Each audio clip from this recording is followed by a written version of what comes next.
Welcome to Watch, Review, Repeat. This is the podcast where two best friends discuss the latest in film and television and then do it all over again the following week. My name is Colton Brown, and joining me for the 100th time, it's Andrew Meadows. How you doing, man? I am very excited, and hopefully our listeners are excited as well. Now, to be fair, we have not announced ahead of time what this episode is going to be. However, it's going to be in the title, so they'll know. They'll know what's going on. So it spoils the surprise a bit, but I'm really, really excited to talk about our 5 favorite films on episode 100, because that's a big fucking milestone, if you ask me. Yeah, it feels pretty good, man. And, we have put some content on the interwebs, for sure. We have. Yeah, we've been going strong since August 2017. Our release schedule's been wonky as all hell since then. But, you know, we got lives to live. Lives to live. Yeah, lives to live. That's right. Yeah, okay. I was like, wait, did I say that right? Yeah, that sounds right. But we know we're here, you know, in spite of everything, in spite of life, you know, finding a way. We're here. We found a way to be here. So we're celebrating with a big episode 100 blowout. It's going to be a bit of an unconventional episode in the sense that, well, we're not going to do news. We're not going to, well, there might be some fun facts. I'm not going to say there won't be any fun facts. You might have some fun facts in store for later, but no box office breakdown. None of that. People probably aren't too upset to see that one go. You didn't break down your movies?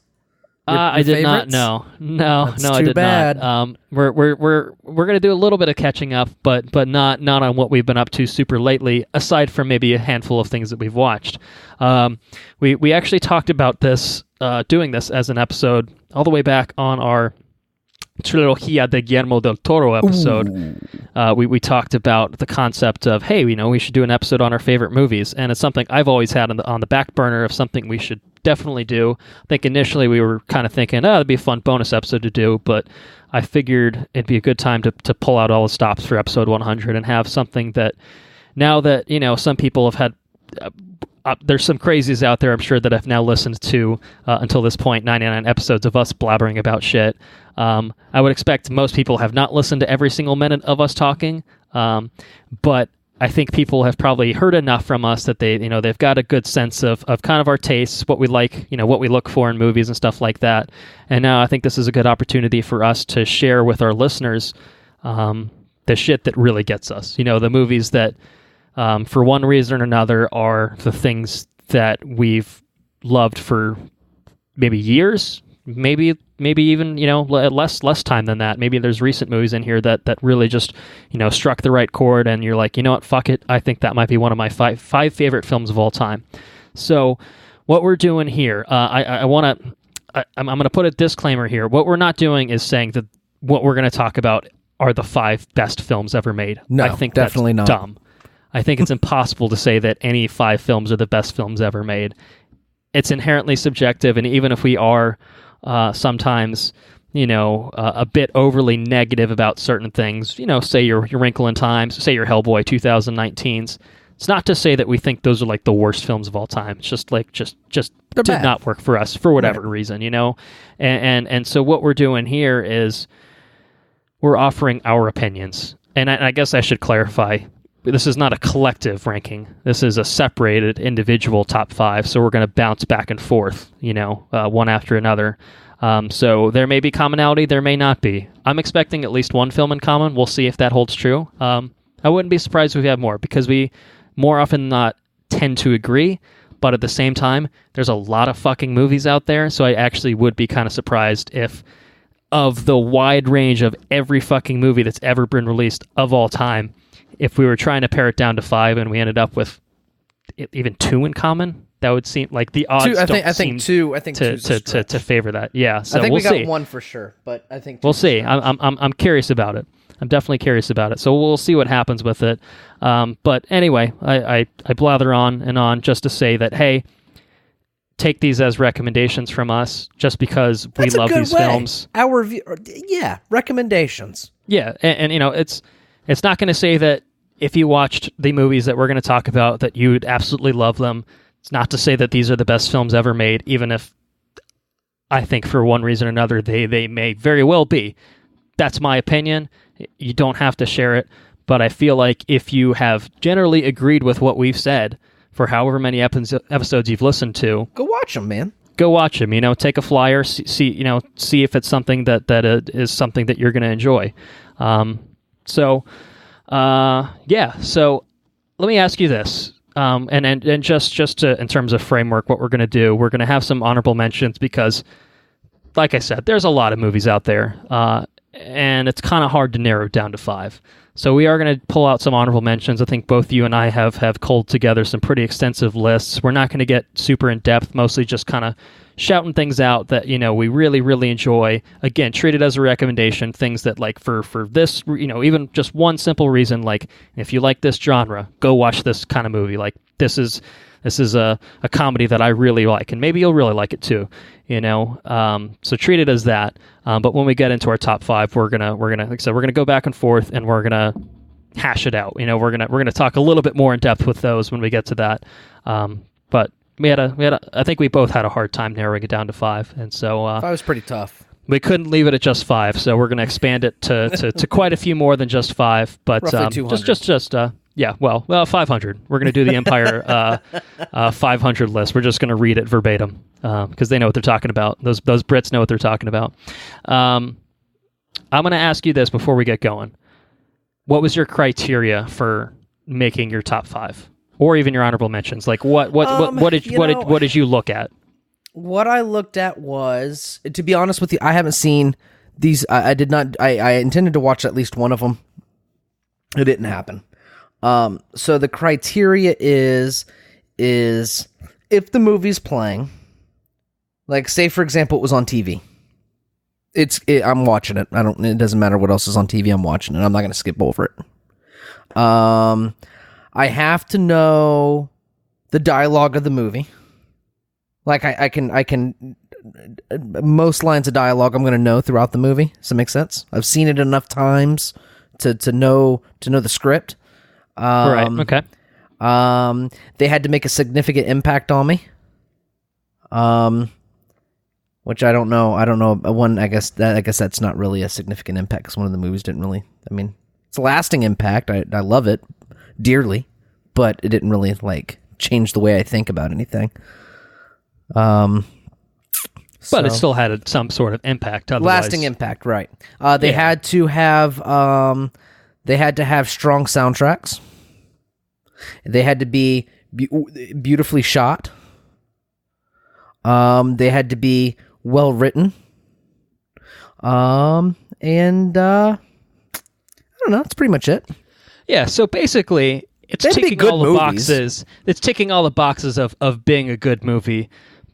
But there's a lot of good movies out there, so it's. Right. I think probably the lasting impact is probably the thing to pull away from that, because I'm in the same boat where it's just like, yeah, I mean, like I'm pretty like, I feel like every movie that I put in my top 5 is probably universally regarded as a pretty good movie at a bare minimum. Some may be more critically acclaimed than others, but I don't have anything in there that was like critically reviled where I'm just like, haters gonna hate. This is an absolute masterpiece or anything like that. But I think I kind of did it the same way as you, where like yeah these are good movies. Like there's a lot of good movies out there, but these are ones that for one reason or another just pushed all the right buttons. Whether it was maybe it was just the way it was shot that really did it. Maybe it was the subject matter.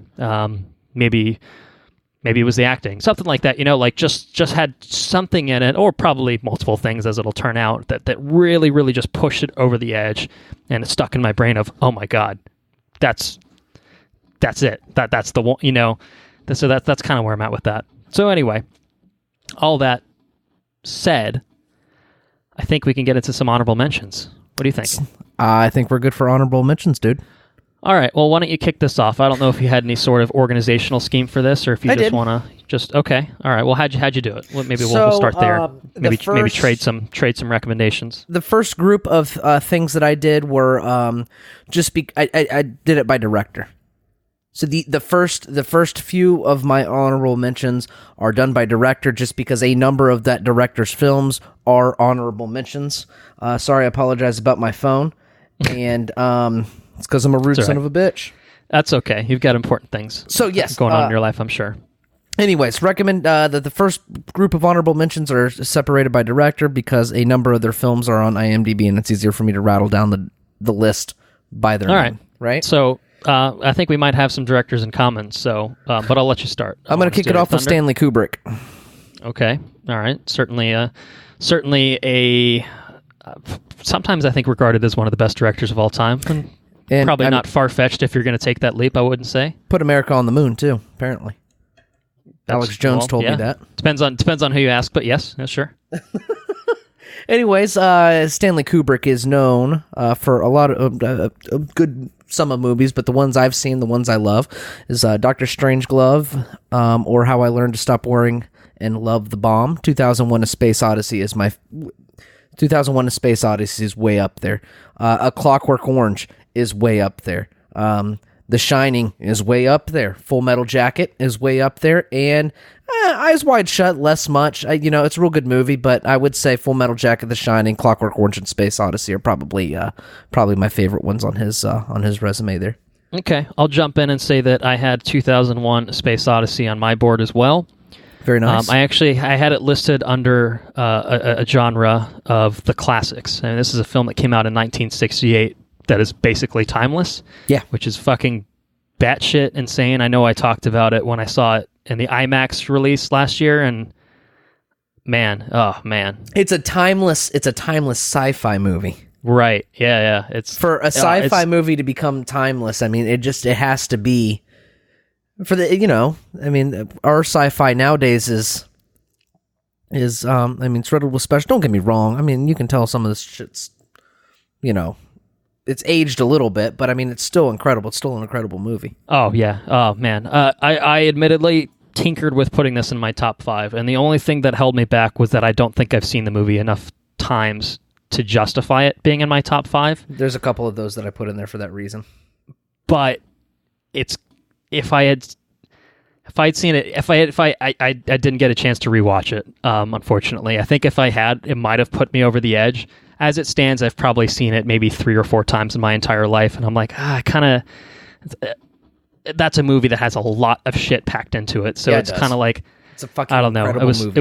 I was so close to putting it on there. I just couldn't quite pull the trigger on it. But 2001: A Space Odyssey, if you're gonna say like objectively, like technically speaking, one of the most like well-realized movies, one of the most astonishingly realized movies, given the context of when it was made, 2001: A Space Odyssey is just absolutely mind-blowing. I would say, and on those merits alone, that's why I was just like, you know what? I know how fucking good this movie is. Maybe I should put it in there.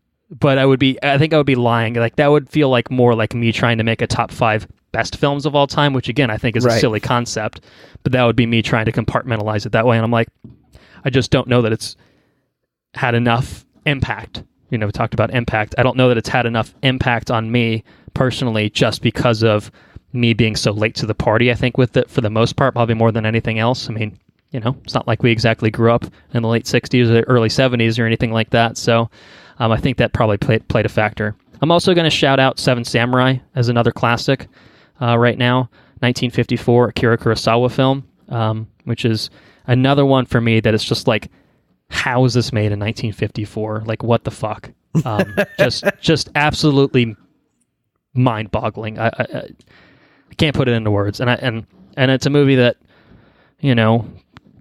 50 plus years on still holds up to this day. And an all-time classic, something that I think both of those films, I put them as quote unquote the classics because those are 2 films where their influence has been felt and continues to be felt in this day and age. And I think that will ring true as long as America or the world doesn't get blown to high hell and they're still capable of making films. So So they're the classics. Those are the only 2 classics I had. I just wanted to throw them out there. So, well, good choice, man. Good choice. There's obviously more classics out there, but I don't consider myself such a cinephile that I have like a slew of like, and then the silent film from 1932. I respect obviously Kane.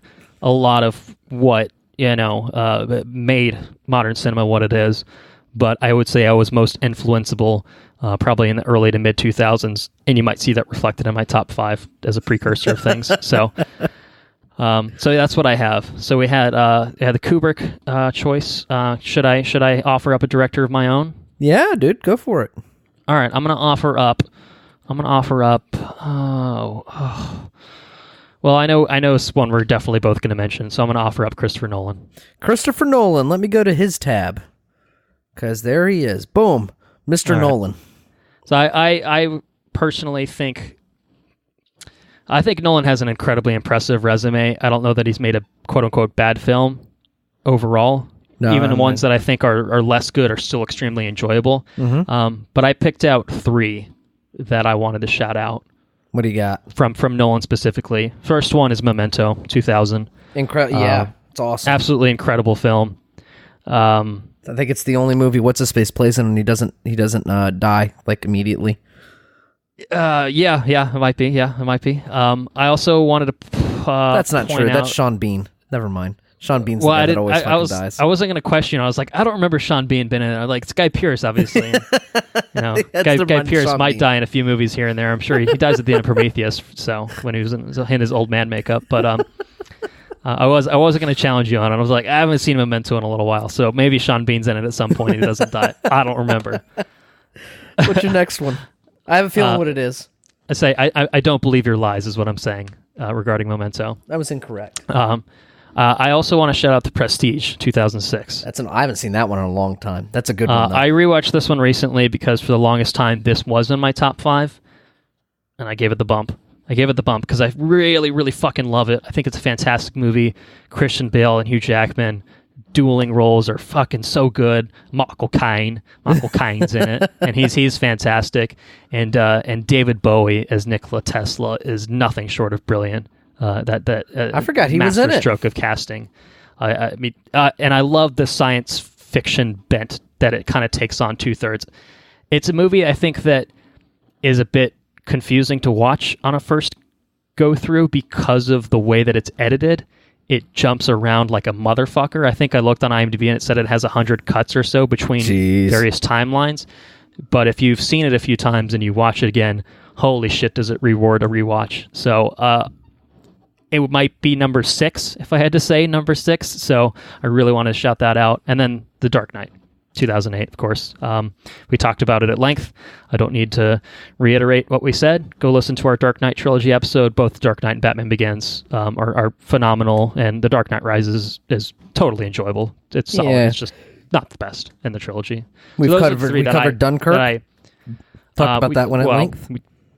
We sort of talked about Dunkirk. Dunkirk was the inspiration for this podcast. Oh, yeah, that's right. But we talked about it on the bridge over there. What's it called? Over there? Out in Orlando. That's right. Yeah, it was the genesis of the podcast, but we never actually officially covered it. Although I guess we probably would have talked about it on our review of 2017. Probably, so I don't know where it came up. It might have been an honorable mention for you. I don't think it made my personal top 5 for the year, but I think we did at least mention it. For one reason or another. Interstellar and Inception. Inception's fucking awesome. Inception's a badass movie. It's not my favorite of his, but it's a really badass movie. I agree. And Interstellar's an interesting movie. Cool. There's inspirations brought from 2001 in that movie. I think just you know what I mean. The concept and stuff seems very 2001-esque. So yeah, sure. Nolan was on my list. Boom, moving right down. Yeah. Who else you got? Give me a director. Let's see here. Let me see here. What are we going to do? Let's do Denis Villeneuve. Or Denis Villeneuve. Denis Villeneuve. He's also known sometimes. I think there's a couple directors I had on my board that I think are probably more known for recent work. And like Denis a guy that came on the scene only a handful of years ago and has absolutely fucking knocked it out of the park. Killing it. Almost on a year in, year out basis for a bit of time there. Yeah. I had 4 movies that I wanted to shout out for Denis Villeneuve, but I'll let you. So I'm sure you did. How many did you have that you want to talk about for Mr. Villeneuve? I've got 1. I've got 4. 4? 4. Are they the same 4? Name your 4. We'll find out. Blade Runner 2049 is absolutely fucking outstanding. Of course. Absolutely. It was our number 1 film of 2017. So yeah, absolutely incredible. I got the poster hanging up in the living room. It's so good. It is so good. It possibly belongs in the top 5, but I've only seen it like twice.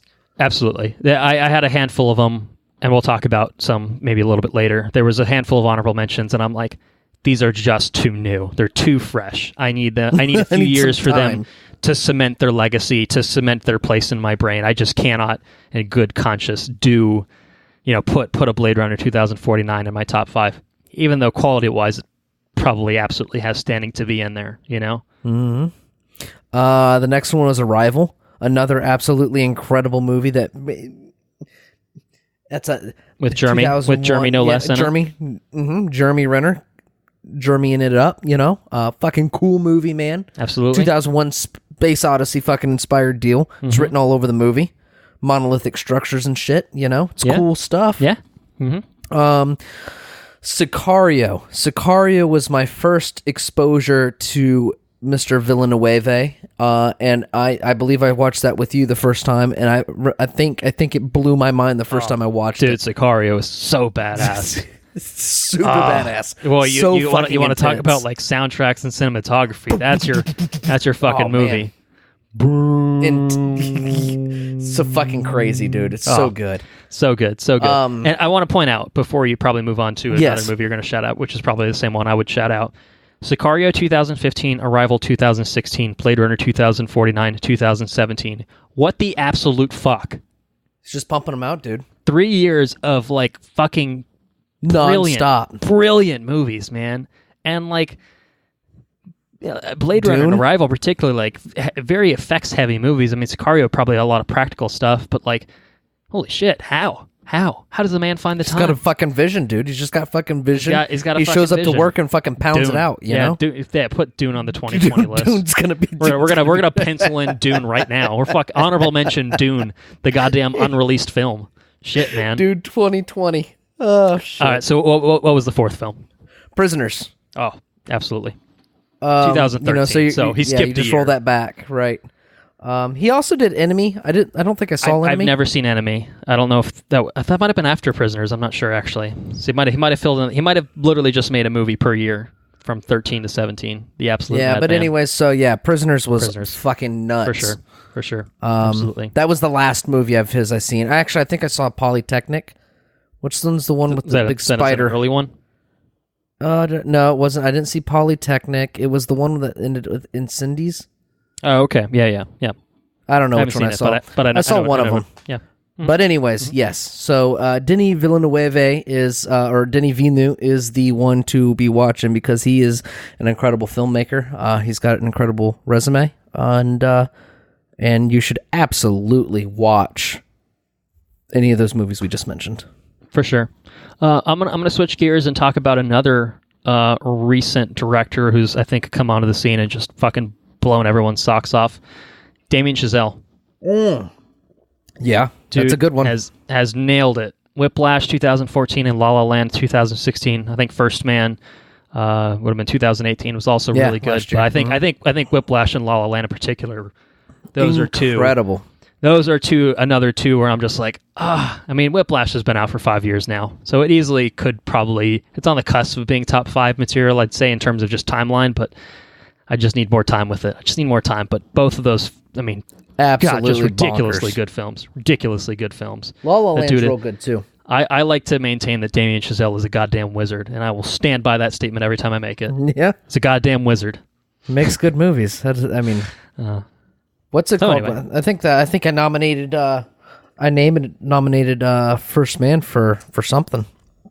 I think in our yeah for sure. It was like one of the technical things, sound editing or something like that. I don't know. Good. Yeah. Another director. That's it. I got a director. Mm-hmm. Let's talk about Alfonso Cuarón. I've never heard of this man. You've never heard of this man? I'm just kidding. Oh. Oh shit. Yeah. What do you got to say on Mr. Cuarón? Most recently, Roma. Mm-hmm. Just fucking awesome. Beautifully shot movie. Beautiful. I mean, it's just a good, beautiful movie. Gravity, which was pretty awesome. Absolutely. You can't forget about Harry Potter and the Prisoner of Azkaban. Harry Potter. Harry Potter. And That's true. personally, I think probably the best one or my favorite one on the list is Children of Men. I was a very, very, very late to this game. I actually think I watched it this year for the first time. Really? Interesting. Yeah, well, I tried to watch it the night I tried to watch it New Year's Eve several years back. And I got a pretty heart-wrenching phone call that night, and I did not revisit it for quite some time. Yeah. Okay. Yes. Okay. So, anyways, I watched it. I think hopefully, you had enough time to kind of, watch it anew and experience it for what it is. Right, and it was awesome movie. Mm-hmm. It's super awesome movie. Yeah, pretty good. Yeah, pretty good. Who you got? Oh, James Cameron. James Cameron, the madman. The madman. The man that makes nothing but $2 billion pictures or something like that. He shows up and just fucking bankrolls shit. What a baller. In spite of James Cameron's pompous nature, I think he could back it up. I'm not going to say that Avatar is his finest film, but I would point to Aliens, 1986, and I would point to Terminator 2, Judgment Day, Titanic? 1991. I'm not a big fan of Titanic, but I appreciate it as a nod. It's not something I would point to as why I would support that James Cameron is an incredible director. Fucking moneymaker, dude. But Aliens and T2 for my money are some of the best action films, straight up action films, maybe ever. So damn, high praise. I give Jim Cameron the nod for those two. I mean, not high enough praise to put him in my top 5, but maybe if he shared some of them billions or whatever, I might change my tune. I'm going to tell you who I'm going to give a nod back out. I would agree with you. T2. Uh-huh. Awesome. Cool shit, right? But I get a lot for my money with a fella by the name who's an older gentleman, and I think he might be slowly losing his mind. Okay, but he's made some fucking good movies. Okay. Did he make a prequel to a movie I just mentioned? Or the predecessor to it, I should say? He sure did. And okay. His name would be Ridley Scott. Ridley fucking Scott. And he's fucking as it says on IMDb, described by film producer Mike Adili as the very best eye in the business. He is responsible for films such as Gladiator, Blade Runner.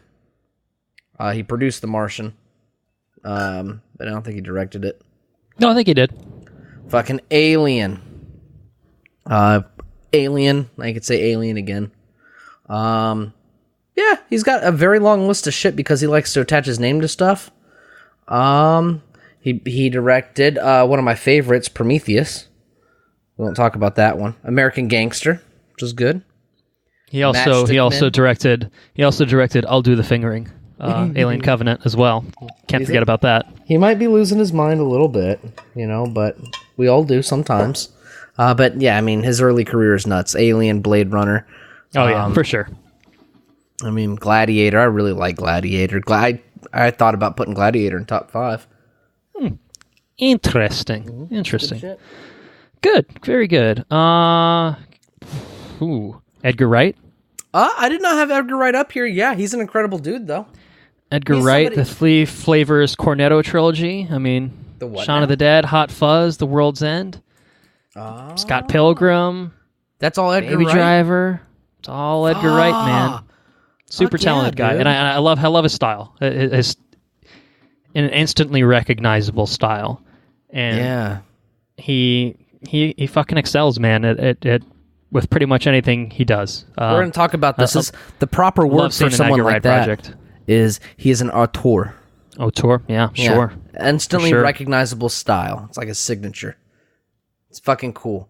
It's really cool when you take a director or somebody who's attached to a film and especially somebody behind the scenes, and you know that they made it, and they don't have a signature on it. I mean, they have a directing credit, but I mean, their signature is the product that they put out, and it's really freaking cool. Yeah. So you got another auteur you'd like to shout out? I'm sure you do. Yeah, I do actually. He was a good call out though. I am gonna call out auteurs. We're going to talk about Darren Aronofsky. How about that? One of my favorites. I knew he would come up for you. I knew it. All right, what do you got? He's an auteur because he produces a lot of dark, depressing shit all the time. It's pretty much his go-to. He just produces dark shit. Pi, Requiem for a Dream, The Fountain, The Wrestler, Black Swan, and Mother most recently. His shit's super complex, I think. They're always super heady. That's a good description. They're always they're really really they don't make heavy you feel movies. good. They don't make you feel good. No, they're heavy. They make but you think. still appreciate the fucking passion that went into the making of them, you know? Yeah. And there's passion in every movie. I don't think he picks up a project that he doesn't care about. But The Fountain is probably I was thinking about putting The Fountain in my top 5. I didn't revisit it. Thought it'd be there for sure. Yeah. Thought it'd be there, man. It wasn't there. You didn't revisit it, so yeah, okay. You might have been swayed. Yeah. Well, we should also say, we'll get into it, obviously, but these are our top 5 as of June 24th of 2019. If you asked us on June 25th of 2019, I don't know. We might change things up, you know? You never know. So if we wrap this up early, I might throw The Fountain in. I might instantly regret it because The Fountain's a credible movie. It really is. Well, that's okay. You say, we'll record again so you can correct the record if need be. How's that? Sounds good. Okay. Who you got? Okay, so Aronofsky's good. I will shout out Steven Spielberg. Holy shit. I mean, yeah. There's an endless stream of films in that man's resume that you could. Okay. I mean, we could do a whole year's worth of bonus episodes and still probably not get through the man's entire like directing resume. It's fucking insane.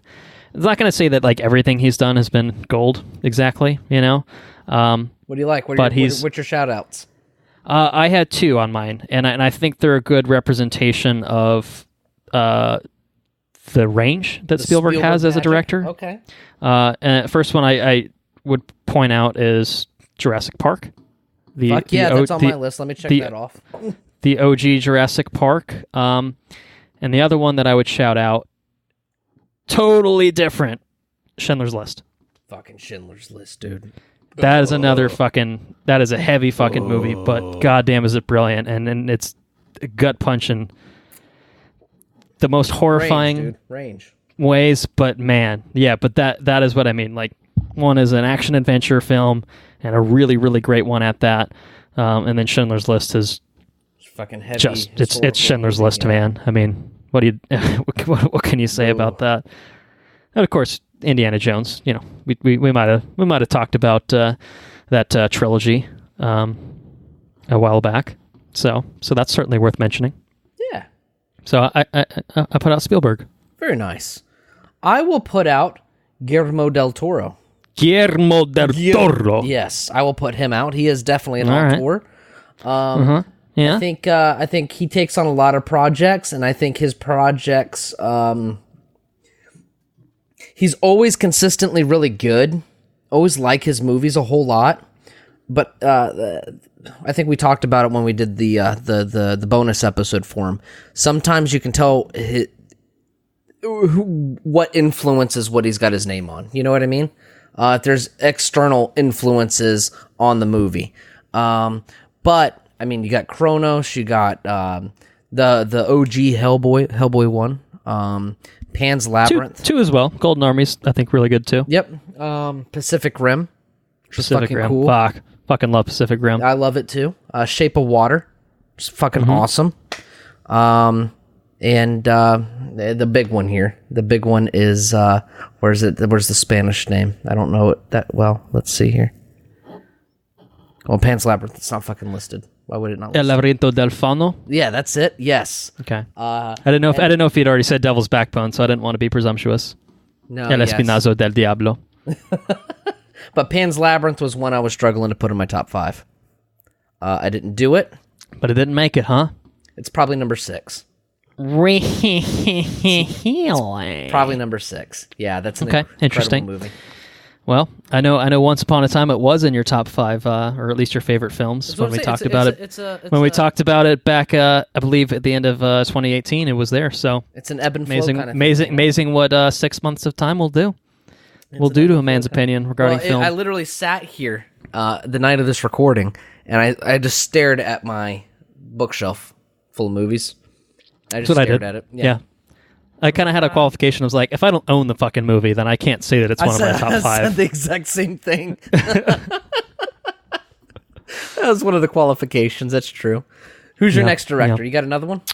I do. I would like to serve up one Danny Boyle. Danny Boyle was on my computer screen when you said that. Oh, we're connected, bro. Yeah, I think Danny Boyle's another director that has a lot of range to what he's done. I think the ones that I really, really enjoy from Mr. Boyle are 28 Days Later, back in 2002. Haunting movie, fucking excellent. Cillian Murphy's awesome in that. And one we talked about on the phone not too long ago, Sunshine, 2007. Good movie. Phenomenal cast. Third act woes, I think, hold it back from being like top tier. Yeah. But it's 2/3 of a top tier film and 1/3 of like a decent horror film, I would say. Yeah. Like a decent slasher film. So awesome.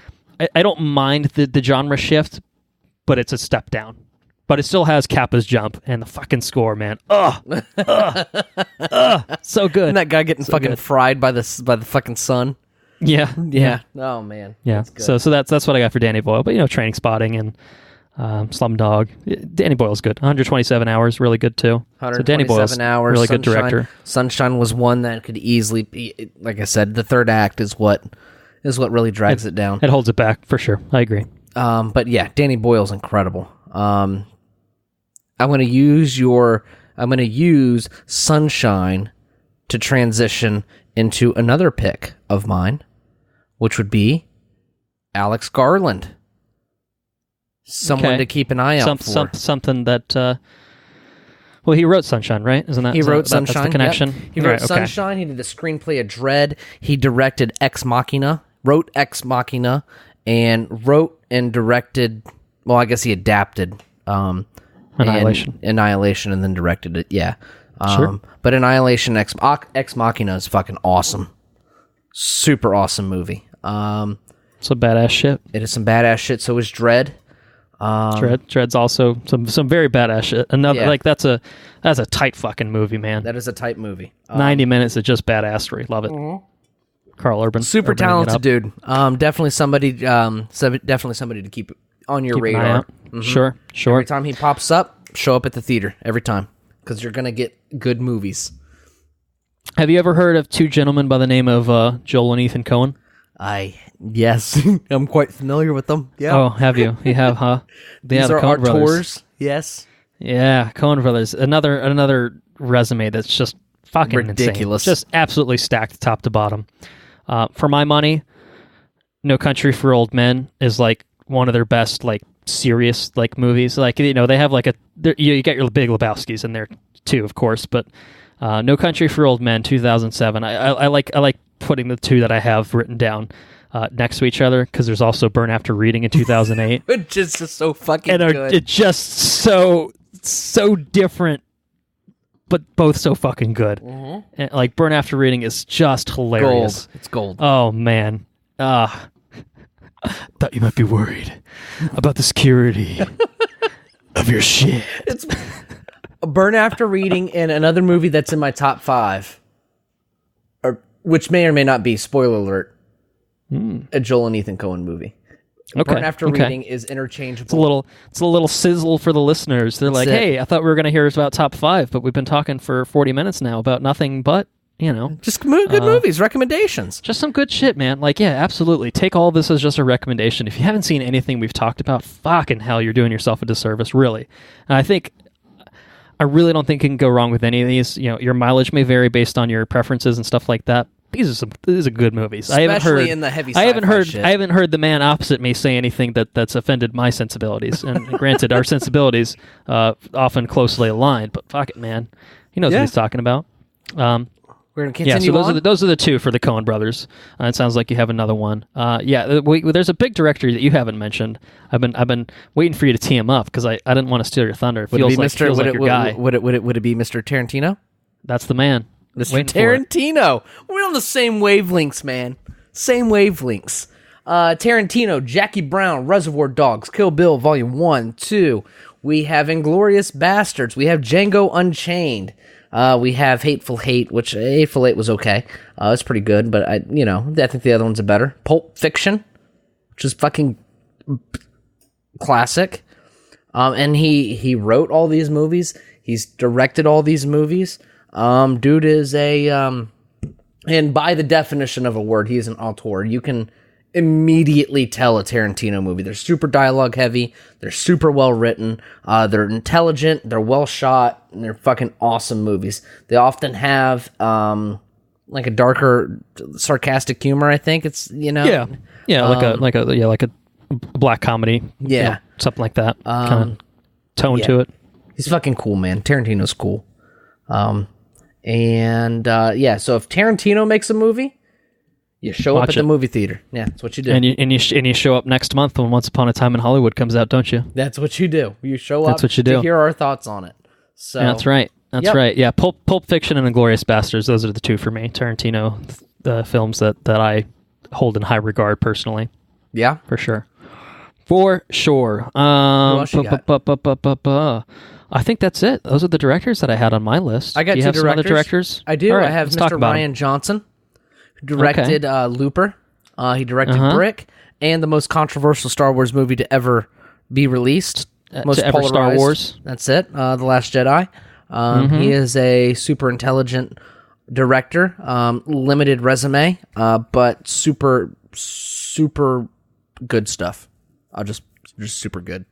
I concur. It's a good pull. Good pull. I like it. And this one you don't know a lot about. Bitch, you don't know what I know. Studio. This is less a director call, but more of a production studio kind of deal. There's a certain man that's attached to all of them for this studio. So yes, Studio Ghibli, Spirited Away, My Neighbor Totoro, Howl's Moving Castle, Princess Mononoke, Poyo. There's a lot of really good movies. I mean, there's like 20 something of them, I think. Yeah. And Miyazaki's done a handful of them. Right. Not all of them, but a good amount of them, and a lot of the good ones too. I think they're all pretty good. But and my favorite one, if we boiled it down to Kiki's Delivery Service, that one's fucking awesome. Castle in the Sky is awesome. I mean, you can. I've seen a good chunk of them. I haven't seen all of them, but I've seen a good chunk. And my favorite one, if you're going to go out and say, listen, I want to see what this is about, Princess Mononoke. That's right. That's definitely my favorite. Okay. Kiki's is pretty good too, though. That one's good. Anyways, they're all cute. They're all real good movies. I also have, I'm trying to burn through this stuff because I know we're spending a lot of time on it. Alejandro Iñárritu? Yeah, that one. Most recently, I think, Revenant, right? The Revenant, yeah. And then he did Birdman, which is fucking awesome. Dude's I like The Revenant, but Birdman was my favorite film of 2014, I think. So, well, I don't know. I hadn't seen Whiplash when I made that detemination, so it's one or two. It's one or two. Let's say it's in the top two. Okay. Dude is who does his filmography? Do you know? I think it was Emmanuel Lubezki. I think might be fucking up the pronunciation of that one, but I think he partnered with him for Birdman and The Revenant. And I think he might have won with Cuarón for Gravity like the year prior or one of those years. I got you. So something like that. Yeah. I think the dude won like back-to-back-to-back Oscars or some shit for cinematography. Yeah, it's ridiculous. Revenant's super beautiful movie. Real good. Although Homeboy doesn't talk very good in it. It's hard to understand him. Hardy does like a weird accent thing. Was it Hardy that was hard to understand? Just fucking mumbles. Boomhauer. All right, I was correct. Emmanuel Lubezki won for 3 consecutive years in the Best Cinematography category at the Academy Awards for Gravity in 2013, Birdman in 2014, and The Revenant in 2015. So that's some shit right there. It's good. That's the realest shit right there. Who did direct? Who photographied? God damn it! Who's the director of photography in? Her photography there, sure. 2049. Is it somebody else? It's Roger Deakins. Roger Deakins, cinematography. Roger Deakins. Yep. Sorry, I had to rack my brain for that one. He is the one that directed Skyfall, No Country for Old Men, and Sicario. Super talented dude too. Roger Deakins. That's correct. Anyways, if he or the other dudes attached to a movie for cinematography, you should probably go see those two because they're gonna be pretty movies. But I'm ready to burn through just one-off recommendations. Okay. All right. Well, I have some genre picks. So you want to burn through some genre picks that I have? Yeah, go ahead and burn through your genre picks, and I'll group them up. Okay. All right. Well, if they fit into a genre that I mentioned, you can maybe toss them out there if you feel so inclined. Yeah. You talked about animated movies a bit with your Studio Ghibli calls. Okay. I would like to offer up 2 2016 films that were both animated that were both fantastic. One, of course, being Your Name. Okay. A damn good film. A real ridiculous. Real tearjerker, not in like a really sad way, but just like a fuck, it was so good kind of way. Yeah, and also that fucking movie, man. and also, I would like to shout out Laika's Kubo and the Two Strings. I think is I cried my eyes out in that movie too. If it's an animated movie, there's chances are I'm crying for some reason. And of course, honestly, like Cars aside, you could probably not go wrong with any Pixar film either. Yeah, really. So animated movies, I've got Disney cartoons, just fucking across the board. Yeah, just all of them. Just all of them. I have always loved Hercules as a kid. I haven't seen it in a minute, but Hercules is always one of my all-time favorites. Yeah, for sure. And the Goofy movie. Can't go wrong with the Goofy movie. Goofy movie. Yep. Gorge. Wall-E. I like Wall-E a whole lot. Wall-E's fucking super good. But yeah. I think even like the recent 3D animation like from Disney is like Coco, like Tank. Well, yeah, Coco. But that's Pixar. Frozen. But I would say Frozen, Tangled, and Moana were all really fucking great. Real good, man. Disney knows. I mean, for the most part, they make pretty good movies. Yeah. Comedy. You have any comedies on your list? The Men Who Stare at Goats is one of my all-time favorites. Okay. That's another Coen. I thought it was a Coen Brothers movie, but it's directed by Grant Heslov. Did they produce it? Screenplay? No. George Clooney produced it. Grant Heslov. I thought it was a Coen Brothers. Yeah. See, we're on the same wavelength, but we're just meshing shit up now. And so it absolutely feels like it should be. It does. It mimics it. And definitely, like I said, one of my all-time favorite movies. Men Who Stare at Goats is fucking hysterical. But not one of your 5. Not one of my 5. Movies. And it's another movie, much like The Fountain, that got just absolute shit on. Like, Rotten Tomatoes gives it a 51%. Yeah. It's not a 51% movie. Fuck you, wouldn't Rotten say Tomatoes. that's shit on, but yeah, I see your point. Yeah, no. My shit's got at least be 80. I have quite a few comedies. And some are like they're different styles of comedy. Ace Ventura's got to be on there, right? Well, Ace Ventura is an obvious one. I wouldn't say... I mean, it's more of a... That's probably more of a favorite versus a, like, outright good kind of movie. Like, I think we talked about it. It's like, I'm not sure if it works without the nostalgia. But no, at least it works. It works without the nostalgia. It's hilarious. I think it's hilarious. Yeah, absolutely. I think going back to 1975, Monty Python and the Holy Grail. Yeah, dude. Always fucking loved. That belongs in the classics. That's a classic. Yeah, that's true. He could put it up in the classics for sure. What is the average weight of a... What's he say? A swallow. What is the average velocity of an unnamed swallow? What do you mean? An African or a European swallow? I don't know that. We are the knights who say me. That's good. fucking coconuts. The best one. They're galloping through the fucking forest with their coconuts, and they come on the Black Knight. This is a flesh wound. It's a good one. I haven't seen that in a minute. Long time. You're missing your arms and legs. Huh? What? No, I'm not. Oh shit. That's a good one. That one's great. I haven't seen that one in a while either. We talked about it on a recent episode. Maybe I don't know which one it was, but Ghostbusters. I the first one particularly. Second one's definitely not as good. First Ghostbusters I adore personally. I have a bit of a dark horse pick in That Thing You Do from 1996, the directorial debut of one Tom Hanks. I don't know that one. It's about the Wonders / the Oneaters. They're kind of a one-hit wonder band, and just a movie that I really, really enjoy. Just like that's one you see on TV, and for me, I stop and I'm like, I fucking love this movie, and so I put it on the list. 2000. Ooh, I might have the date wrong in this. Tropic Thunder. Oh, Tropic fuck Thunder. yeah, dude. Fucking Tropic love Tropic Thunder. I forget hilarious. about Tropic Thunder. You know, it's funny. I forget about Tropic Thunder, and then the moment someone says Tropic Thunder, I'm like, oh, fuck. What a good movie. I always forget 2008. about it. I did get. I was going to say the right thing, but I wanted to stop myself just in case. So 2008's Tropic Thunder. Tropic Thunder's incredible. Oh man, so good. Also 2008, a black comedy from Martin McDonagh in Bruges. Oh, dude. I think is great. And Bruges is hilarious. That's a good one, too. Oh, absolutely hilarious. You could throw that dude under the directors. Especially if you're a fucking cunt. If you're a fucking cunt, Harry. And your kids are cunts. Probably have some more cunt kids. Oh, That's true. Martin McDonagh, yeah. 7 Psychopaths and Three Billboards Outside Ebbing, Missouri. 7 Psychopaths, fucking awesome. Yeah. So yeah, I agree. That's a good shout. It's a good director shout. And the last one I have is What We Do in the Shadows, 2014. Yeah. Taika Waititi. Really, really good. Really good. Really good. I like Horrible Bosses. I think that's a pretty fucking funny movie. Okay. Yeah. But yes.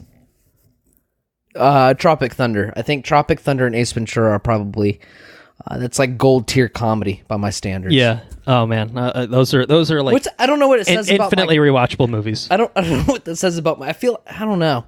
Comedy is a weird fucking genre, dude. It's a weird one. Yeah, it's tough, and it's very subjective too. So, but I kind of threw a bunch out there that are different. Different styles of comedy. So I could easily see some of these falling flat for one person and being absolutely hilarious for someone else. That's the nature of the beast with comedy. But that's what I have for comedies. Any others? I'm going to let you lead the way. And anything anything you don't pick up in the genres, I'll just spit out at the end. Okay. Yeah. I have a few last minute ones too, so we'll definitely get to them. Okay. Horror. I wanted to talk some horror. Okay. Actually, well, you've talked about something I already would have mentioned in horror, which is the first Alien, the Ridley Scott film. Yeah, awesome movie. I also want to shout out The Exorcist, 1973, Fucking the first bonkers. one. I watched the first time I watched Exorcist. Was in my room with my head under the pillows with my PSP. I think I put it from a computer to my PSP because I couldn't watch that shit at the house. And so I put it on my little gaming system that nobody would know about. And I watched that shit. And I felt so bad watching it because I was in the holy house with Kelly. And then I'm watching the fucking girl fucking stab herself with a crucifix. I'm like, oh my God. Oh, what am I watching? Fuck you! I thought it was going to start. I was just going to combust into flames. I thought it was. Oh man, that was a rough one to watch. Your mother sucks cock in hell, Karis. Fun fact: I haven't seen any other Exorcist movie. Second one's trash, pure trash. The third one's really good though. It's based off of the actual book sequel, and it's really good. And then the other ones are like prequels and kind of trash too. So 1 and 3 are worth watching. This is sort of horror, also sort of comedy. Actually, I suppose I could have mentioned it before. The Rocky Horror Picture Show. I think it's super enjoyable. I really, really enjoy it. I'm not like super into it like the people that go to the showings and throw shit at the screen and like interact with it. The Rocky Horror Picture Show. Is that considered horror? That's a horror movie. It's like horror, comedy, musical. It's all, it's like playing with horror-esque elements. I'll tell you which one plays with but in horror like genres. a comedic It's setting. Cabin in the Woods. Cabin in the Woods, yeah. That one plays that's with a good genres. That was a good one. That's a good shout. So that's what I have from the horror train. No Evil Dead? No Sam Raimi? Well, yeah, those could be mentioned. That's true. Those are good shouts. Evil really, Dead, the whole trilogy. You had the Evil Dead trilogy, the old school one, and you got the remake, which is absolutely fucking terrifying. Excellent horror movie. Super cool movie. Yeah, super cool. Yeah, that's good. Those were omissions. I acknowledge that. No Halloween, no slasher flicks, no Jason, no Friday the 13th. If I shouted anything from the slasher genre, it would probably be the John Carpenter Halloween, the original, and probably also the original Nightmare on Elm Street. Right. I don't do the remakes. As much as I think like Jason is iconic, I don't know that any of the Friday the 13th movies are like amazing. No, like they're all fun, pretty shit. They're enjoyable. I mean, they're all pretty shit. But yeah, like I feel like the first Nightmare was good, and then it kind of devolved from that point. Halloween was kind of the same way. Right. Where it never quite captured the original, whereas even like feel like Friday the 13th, like the iconic Jason look didn't even appear until like the third movie. So I kind of feel like that one kind of evolved in a different way compared to the others. And you get your Hellraisers and shit like that. But like I think they're totally I think they're all totally fine, but I wouldn't shout them out as like my favorite. I think is probably the biggest thing. Which one I thought was good was that the one we watched. The one that I hadn't seen, the Italian one, with the terrible dub. Oh, Suspiria. Yeah. Yeah, I really liked that movie. Yeah. I thought it was fucking cool. Mm-hmm. Yeah. I agree. That's okay. Anyway, that's what I have for horror. I have some fantasy stuff. I have one big acknowledgement for fantasy. Yeah, okay. Which is Lord of the Rings. Peter Jackson's Lord of the Rings trilogy. All right, we're in the same up there. I can cross that one out. I think that's the pinnacle of like fantasy film making. I think period still holds up to this day. Also coming up on 20 years old, which is crazy to think about. It's a fucking incredible movie, though. It is really good. I'm not going to say that the Hobbit trilogy tarnishes it, but it really feels like a missed opportunity. I will say that. It's a missed opportunity. I would not, for sure. I would not put the Hobbit trilogy in my favorites. Let's put it that way.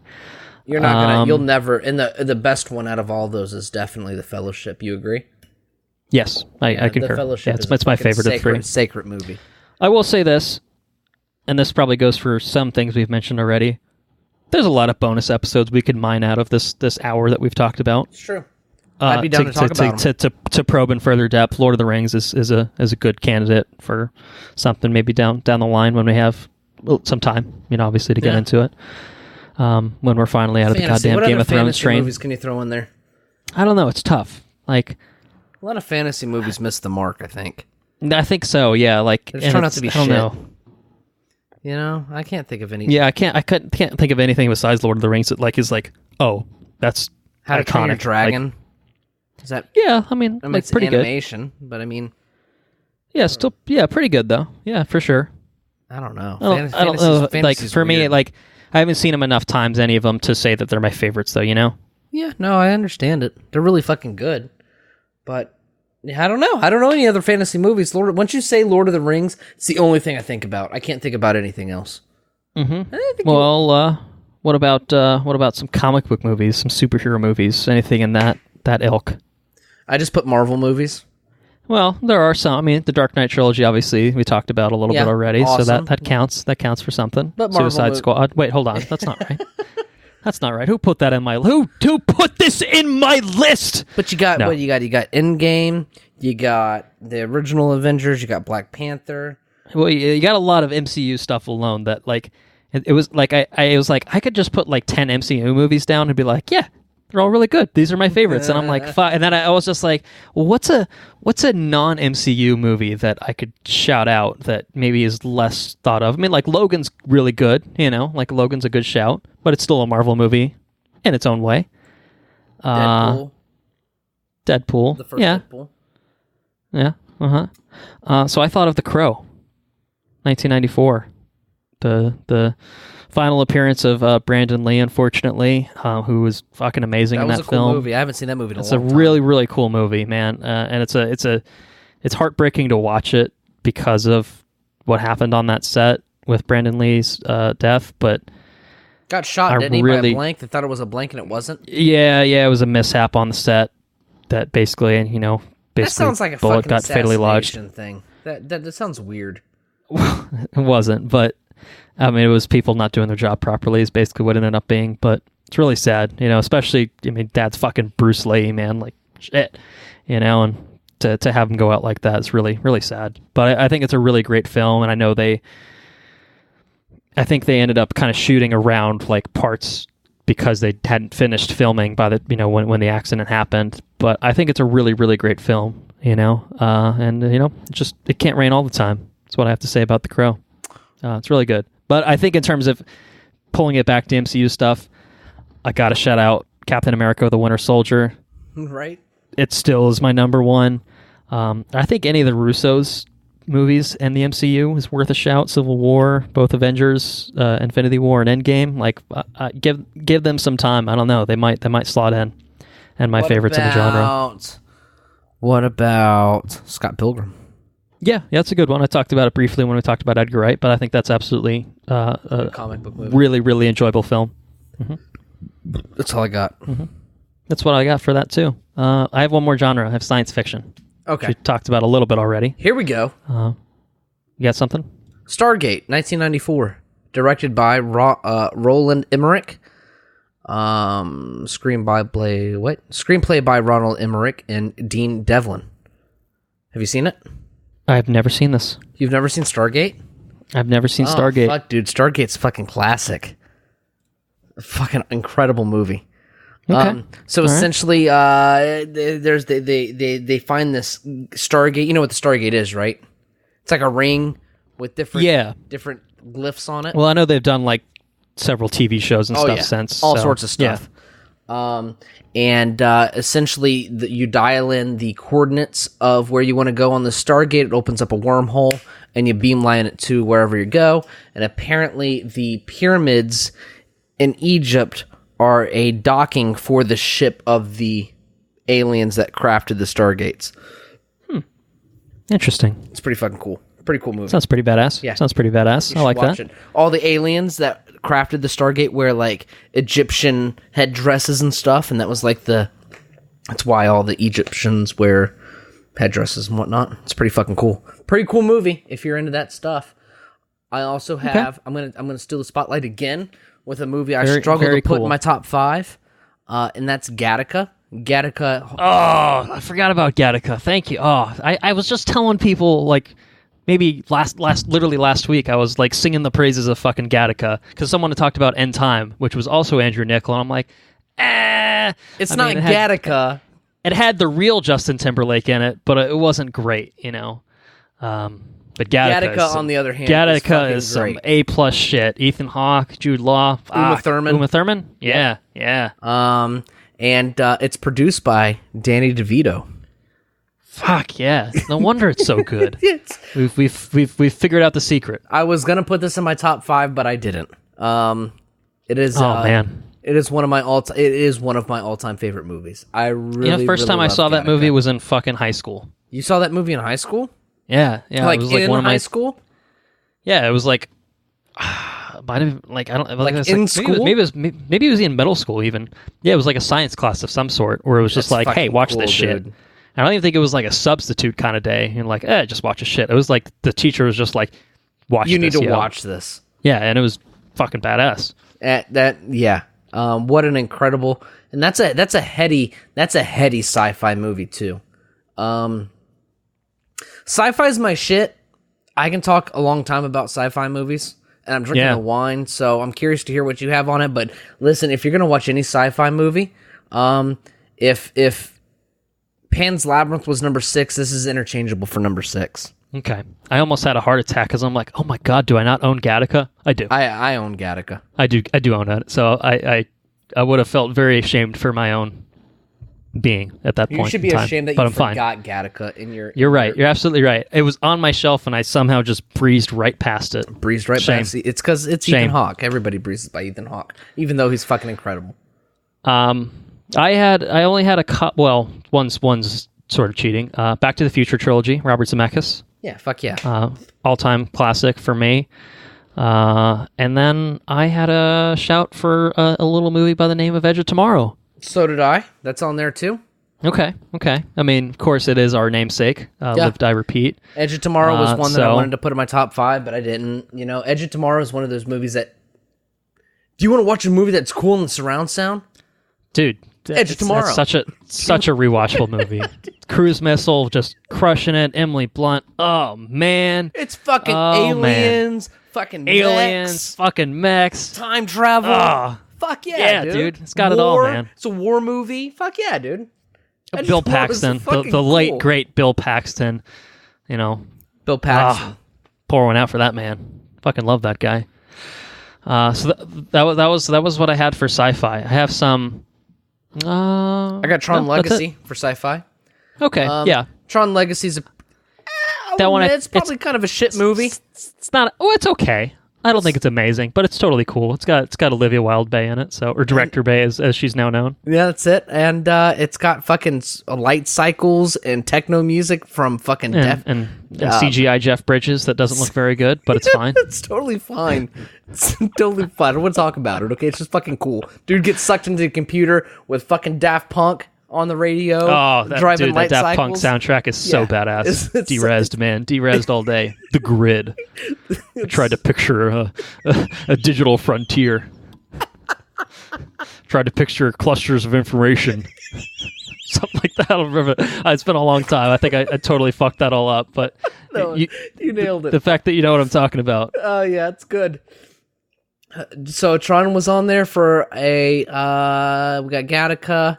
I have some action movies and some adventure movies I can throw in here if you're on your one. Oh, I do have one I think qualifies as science fiction. What do you got? District 9. District 9's in your shout-outs, huh? Yeah. That's a pretty good movie. That was when like Neil Blomkamp was like, oh, this guy is everything. And he's the one to watch out for. And then Elysium and Chappie happened. I'm like, actually, this guy's a one-hit wonder. Fuck this guy. So, yes. But District 9 is legitimately great. So, shout out to District 9 and Vickis van der Merwe. Yeah, it's a good great one. Protagonist. Charlton killing it. It is a good one. Yeah, I have a few last like lingering ones. Do you have anything specifically science fiction or genre or anything? I down to the bottom of the barrel. I've got one adventure movie, and that's Indiana Jones and the Last Crusade. And then The Goonies, which is 2. Okay. The Goonies is fucking awesome. Those is it 80s or early 90s or what? Yeah, 80s. Goonies would be 80s, yeah. Yeah, those 80s adventure movies, dude. I swear to God, they have not captured whatever it is that made that work. Modern adventure movies do not feel like Indiana Jones and the Goonies. You know what I mean? Yeah. No, I hear you. I think Last Crusade was 90s, but still. Which one? I think Last Crusade was early 90s, wasn't it? No, 89. No, it was 89. It was 89. Yep. You're right. It was on the cusp. And that was a Steven Spielberg movie. Fun fact. Yes, it was. Mm-hmm. But yeah, fucking Indiana Jones, dude, so good. The Goonies, which I think, who directed The Goonies? Is that Steven Spielberg as well? No, that's Richard Donner. I was saying, I didn't think. Oh, you're Richard Donner. Okay, yeah. Plus, Richard Donner has a few hits of his own. That fucking Lethal good. Weapon and Superman. Yeah. Anyways, sure. So that's my adventure movie, and then my action movies I can go ahead and throw in there. I've got 2, maybe 3. Of course, you got John Wick. John Wick's a fucking cool action movie. Leon the Professional. Yaga. Leon the Professional is definitely one of my favorite action movies. The Jean Lionel.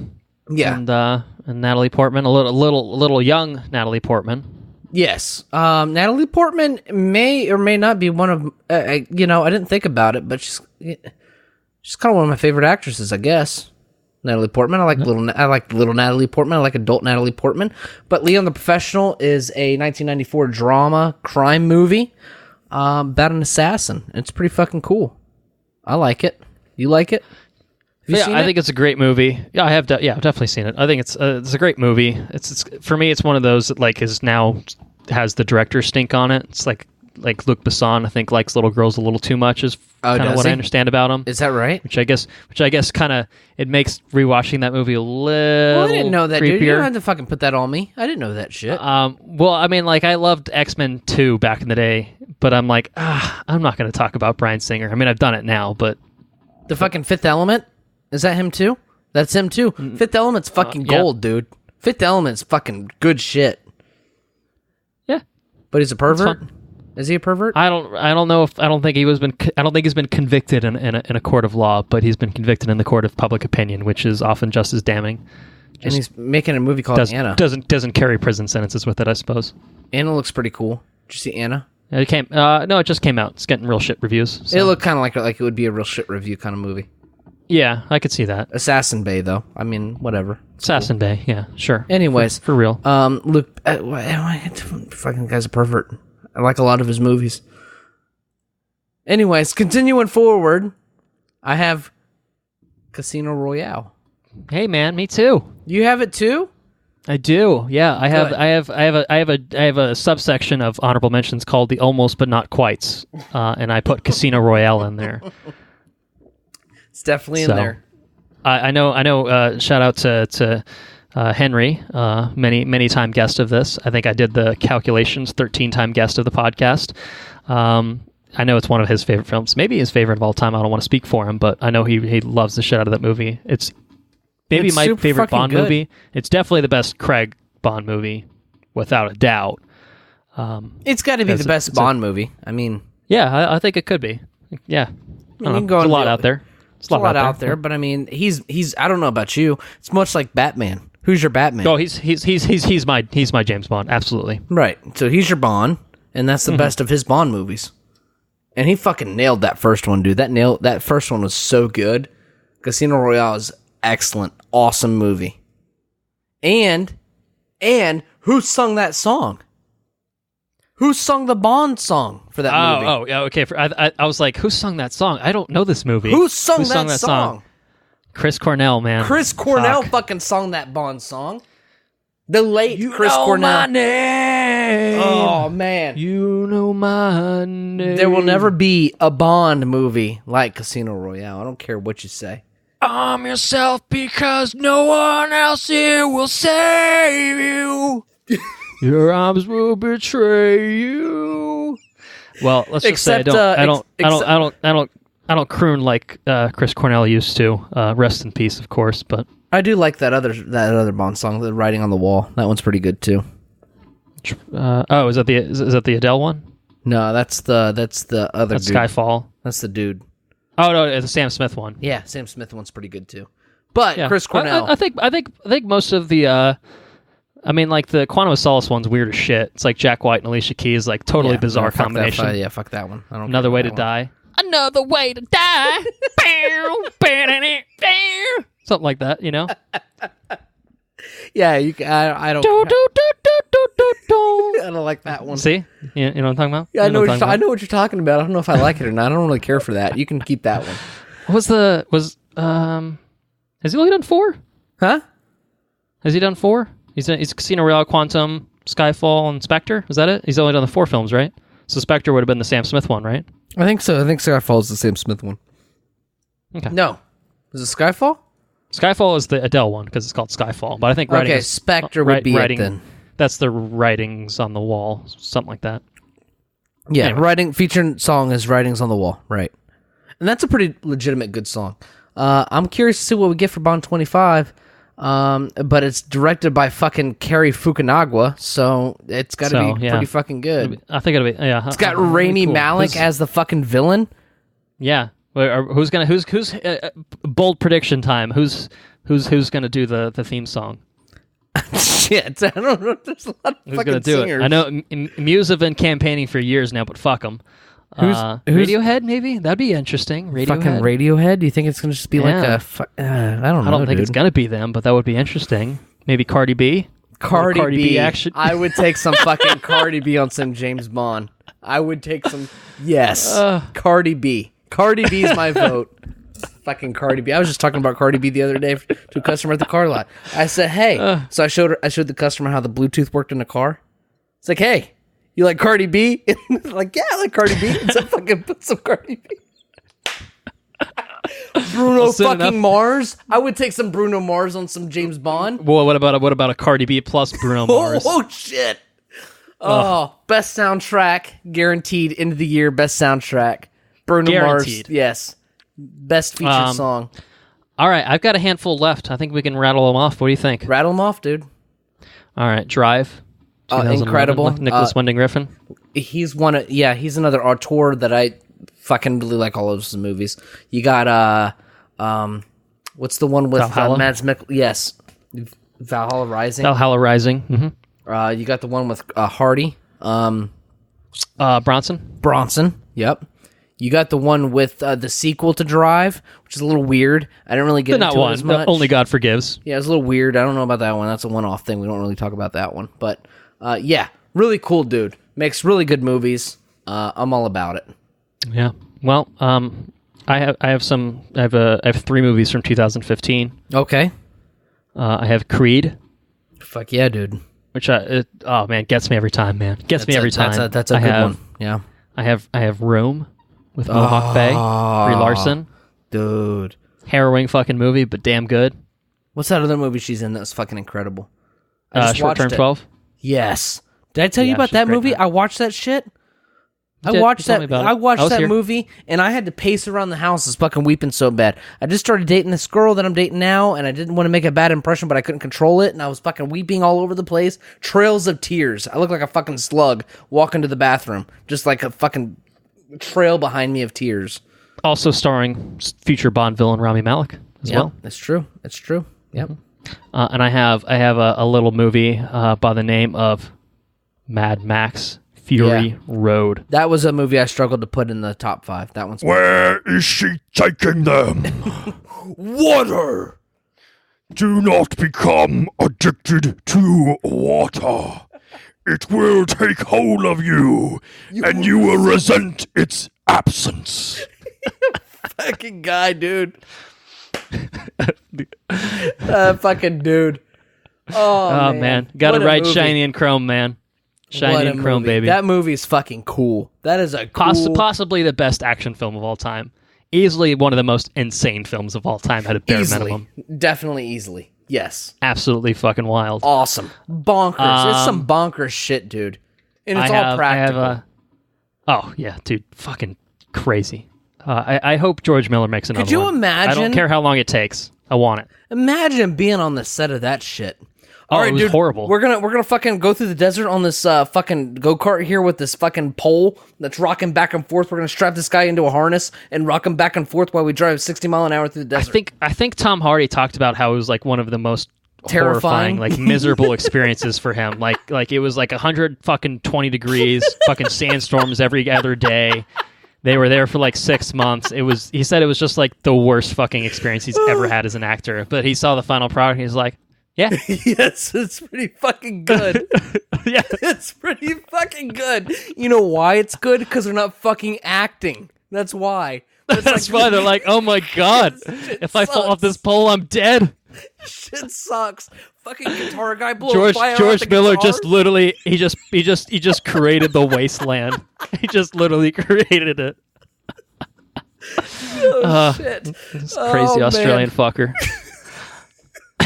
How about 2017's Wind River? Yeah, that's a really good movie. It's a really good movie. That's a really good movie. Yeah. And then how about a shout out to my personal number 1 from 2018, Spider-Man Into the Spider-Verse. That's a good one too. Yeah. It's a good one. It's a good one. That's it. That's all I got. That's my fucking list at long last. Good picks, dude. All right. Well, I think. Oh my goodness, we've been at it a while. I apologize, but fuck it. There's a lot of good stuff recommended here, man. I think we've been having a good time. It's a gold trove of recommendations. Things, so. You know what I mean? Yeah. So yeah. Don't tell us we never did anything for you or whatever. Drink a bottle and a quarter of wine. All right. Well, I think it's time. I think it's time to finally get into our top 5. Let's fucking do it. You want to go first? Yeah. Yeah. Kill Bill Volume 1. Only Volume 1. Is Volume 2 going to appear in this list as well? Originally I did it as a combo deal because I didn't want to break them apart and I wanted to cheat a little bit. The whole bloody affair, perhaps, something like that? But I just boiled it down to Kill Bill Volume 1 because I felt like that was cheating. Released October 10th, 2003. Written by Quentin Tarantino and Uma Thurman. Directed by Quentin Tarantino. Cast including Uma Thurman, Lucy Liu, Vivica Fox, Daryl Hannah, David Carradine, Michael Madsen, and the synopsis of this film. It's about a lady who, after waking up from a 4-year coma, a former assassin wreaks vengeance on the team of assassins who betrayed her. All right. Well, the floor is yours, my friend. You need to tell me why this is number 5 for you. Yeah. This is number 5 for me. Lay it out for everyone, man. It's quite interchangeable amongst the barrage of films that have come or that were mentioned before it. But this movie here, I own the Kill Bill sword, which Colton has seen, which Colton has swung around. It is a real thing. I have a Kill Bill sword. I think I do it every time I'm there. Yeah, it's pretty fucking. It's a pretty fucking cool sword. And listen, Tarantino is one of my favorite directors. If I'm gonna pick one of his movies, I think I picked this one. I picked this one because I think it's got a lot. It's got the Tarantino flair, like it's got the Tarantino dialogue, I should say. It's got action nailed down to the point. The same guy who choreographed The Matrix choreographed this movie. It's the soundtrack is fucking aces. It's incredible. The cinematography is incredible.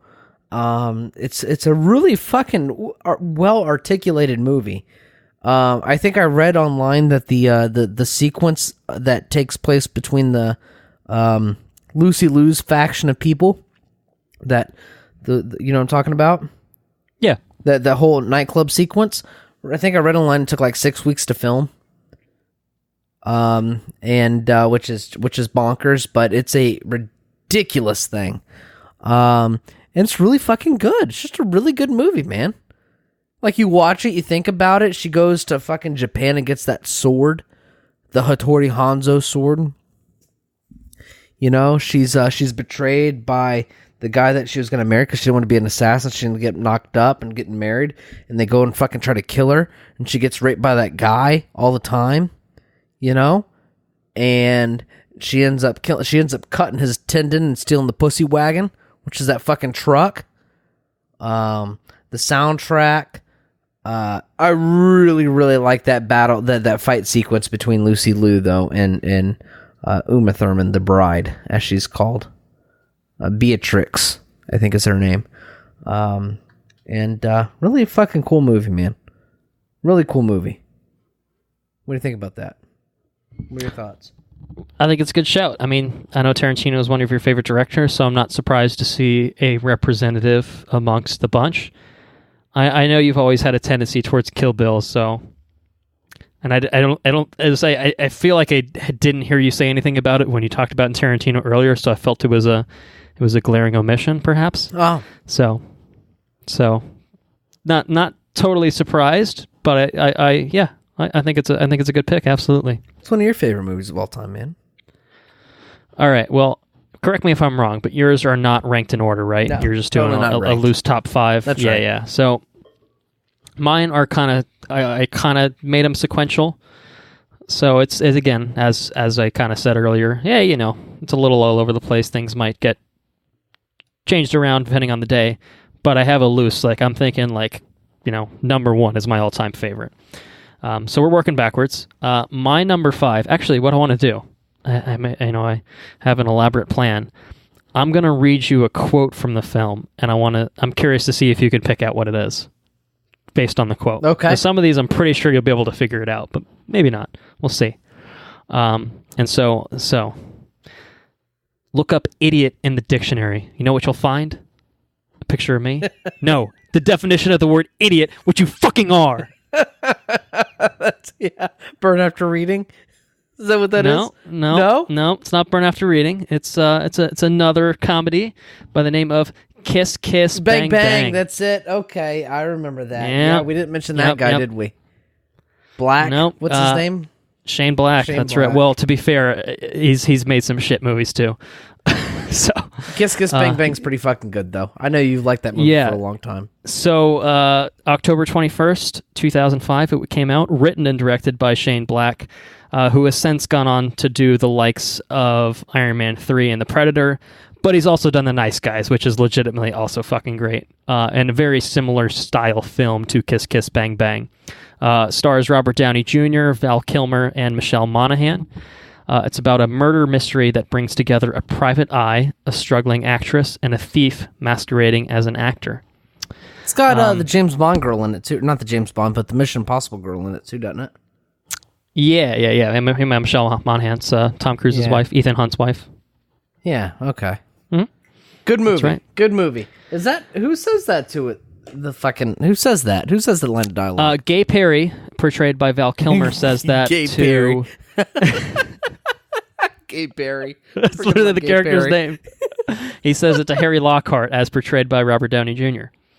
Okay. Fun fact for you, this was apparently what convinced Jon Favreau to push for Robert Downey Jr.'s casting as Iron Man. And, 11 years later, after Iron Man, here we are. And, highest paid actor of all time. And seems like it worked out pretty well for all parties involved. Including Robert Downey Jr., including Disney, including Marvel, including Johnny V / Jon Favreau. So Johnny V. So it's working out pretty well for everyone. Kiss Kiss Bang Bang. He talked about dialogue in Kill Bill. That's why I love this film, is because I think it's got some of the snappiest, wittiest dialogue and exchanges in any film that I've ever seen, and I fucking love it because of how quick-witted it is and how quick on the draw it is with its humor. I think it's a certain style of humor that maybe not everyone's going to appreciate, but man, I love it. And man, are Val Kilmer and Robert Downey Jr. fucking so good together in this film. They are. They're good. Everyone's great in this film for sure. But the three, the trio, Downey Jr., Val Kilmer, and Michelle Monaghan, your Harry Lockhart, your Gay Perry, and your Harmony Lane, all together are so fucking good. I can't handle how Russell good it is. Russell Crowe and what's his face was good in Nice Guys. Yeah, and Ryan Gosling. Yeah, in The Nice Guys. And The Nice Guys is like the closest. Awesome. It's the closest like Shane Black's ever come to like replicating this, and it's like very stylistically similar, and almost just as good. Really, I mean, the only reason I probably I would say probably close to interchangeable. I like this one because it's been I've seen it many times now. Right. If I recall correctly, like this came out in 2005. I'm not sure if I saw it exactly then, but I saw it around that time. This is a movie that like I paraded around. Like I was like, "Hey, dude, you got to watch this movie. Hey, dude, you got to watch this movie." And I did that for like 4 or 5 different people, and I didn't have everyone sit down at the same time. No, I watched it. I definitely did it. I definitely did it for you. But like I paraded this around, and I watched it start to finish with every single person that I showed it to. and I think I could be making this up. It seems like something you would do. I feel like you fell asleep like 3 times watching this fucking thing. Just that might be right. Not because of the movie itself, just external circumstances and such. But I think by the time you finally watched it, I think you came around on it. Maybe. I love the way it's written, though. It starts out with like the flashback to the magic show. That's this movie, right? Yep. Yeah. That's the one. Yeah. It's good. It's a good movie. Yeah, it's really good. Yeah, the editing in it is really tight. It jumps around a little bit in terms of timeline, but it's got the chapters. I think there's 4 chapters in the movie, and it it's like it's a good riff on your age old detective story, but it's kind of like a love letter to that. And I think that's what makes it work. So it combines kind of a murder mystery type scenario with some really snappy dialogue and just great chemistry. And I don't know if this is actually true, so don't quote me on it, but I think I read somewhere that this is like the first one of the first openly gay action characters in the movie. Like, I mean, he's called Gay Perry, but like they don't make it so much about his sexuality. It's literally like Val Kilmer is fucking awesome in this. He's so badass, and he just embraces the Gay Perry moniker. You can't think of Val Kilmer in anything else. He's in fucking Batman? Was he Batman? He was Batman. Yeah. He was Batman Forever, Top Gun. He was in Top Gun. Yeah. Willow. But he Tombstone. He was in Tombstone. He was fucking aces in Tombstone. We didn't shout out westerns, but fucking Tombstone is a good western. That's true. That is definitely true. He's had health issues. I think he has had. I don't. He may still have it. He had throat cancer for sure. Which basically fucked his ability up to speak. But he's supposed to be in Top Gun Maverick, so I don't know how they're handling that. Maybe he might be better, or I don't know if they're just dubbing over how they're handling that. But he kind of faded out of the public eye in relatively recent years because of that. I gotcha. Which is a shame. Sucks. This was still, I'd say, kind of after his heyday. I feel like he had a little bit more play in late 80s, early 90s, mid 90s, somewhere around there. So this was kind of, this was for really probably most people involved. Michelle Monaghan's probably pretty young when she did this, but like this is Robert Downey Jr. probably after only a few years after his stays in prison for drugs and such. So like this is, I think it's one of the first movies he did after him the fact, working right? this is him working his way back up into, as it turned out, the A-list here, but like nailed it. You can tell, he nailed it, like absolutely. So I love all the performances in this. I love the dialogue. Why in blue perfect hell would you pee on a corpse? I really really like this movie. It's a ton of fun, and it's as I can attest to by the fact that I rewatched it many times. This is a super rewatchable film. Another one I think that rewards new viewings. It's not like you're missing something necessarily until you see it the second time, but just due to the nature of it being a mystery, seeing the pieces come together and knowing how they come together, it adds an interesting wrinkle to revisit it when you do get a chance to revisit it.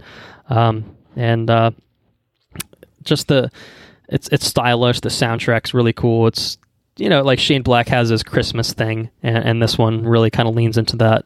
It's really great. So that's what I have to say on Kiss Kiss Bang Bang. I would agree with you. It's a pretty fucking good movie.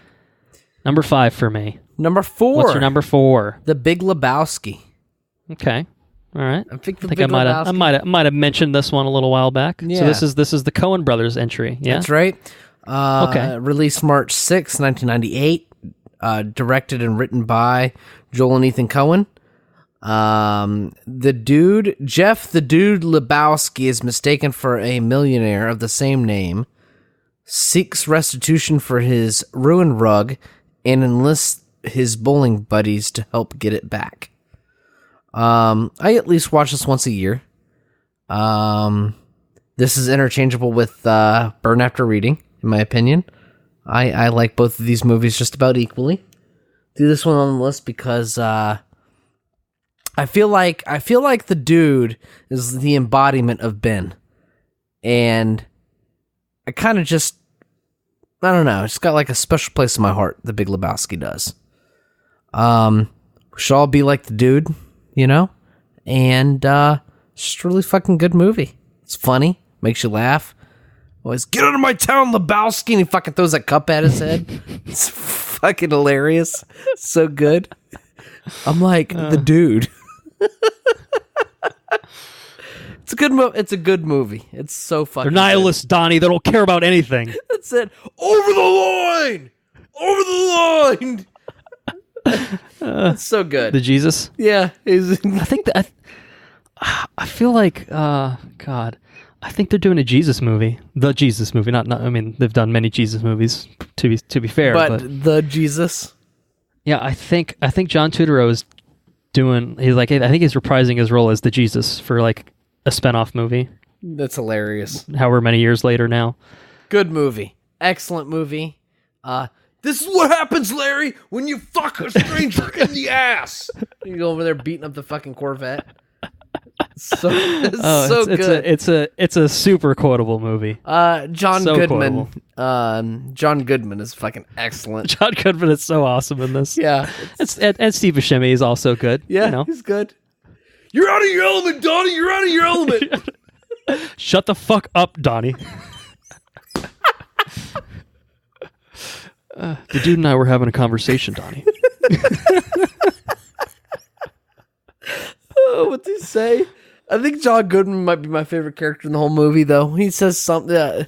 He says something. Shaba something about the day he has off. He doesn't drive. Oh yeah, I don't know I know what you're talking about, but I don't know the exact line. Oh man, so good. Such a good movie. That's all I had to say about that. It's just such a good movie. It's a super fun movie. Casting is excellent. Jeff Bridges is excellent. John Goodman's excellent. Everybody in this is excellent. Yeah. The soundtrack. I mean, I don't know much about the soundtrack, but I think it's pretty good. I know there's the musical segment where he's like throwing the bowling ball down the aisle and like they're doing like dancing and stuff because he's tripping balls. And then he gets the cup thrown at his head. Oh, the late Seymour Hoffman is in this. Oh yeah. Philip Seymour Hoffman. Yeah. Yep, he's in it. Yeah, he's great. He is pretty great. And if you've never ever seen The Big Lebowski, it's a movie you must watch. It's like a gate of entry for, like, you're listening to a movie podcast, you should at least see The Big Lebowski. I mean, it's... Yeah, well, that's just... Like your opinion, man. Your opinion, man. Good movie. Interchangeable, though. Equally interchangeable with Burn After Reading, or Fargo, or, No, the Coen brothers exceed in that style. But the thing is, they exceed at every style they do. But they're really fucking good at that, just irreverent... dark humor, totally off the cuff, like random. I don't know. It's great. It's pretty fucking good. It's fun when they do that, and it's fun when they do anything actually. But yeah, and even like Buster Scruggs recently, the first short in that kind of has a little bit of a feel like that. A similar tone and feel. That's good. They're all good. It's good. They're all good. All right. Any other thoughts on the Big Lebowski, on the dude? That's it. All right. Well, for my number 4, would you like a quote, or would you like me to hum part of the score and see if you can recognize it? Which one sounds I would more like you to interesting hum. for you? Please hum for me. Okay. All right. Pressure's on now. Boom. Boom. Boom. Boom. Boom. Boom. Boom. Boom. Star Wars: The Empire Strikes Back. The Empire Strikes Back, baby. We have a common movie. Oh, is it going to come up at some point for you? Think? Yeah, it was number 3 for me. So we'll talk about it now. We could talk about it now. Absolutely. Well, I'll set it up for us anyway.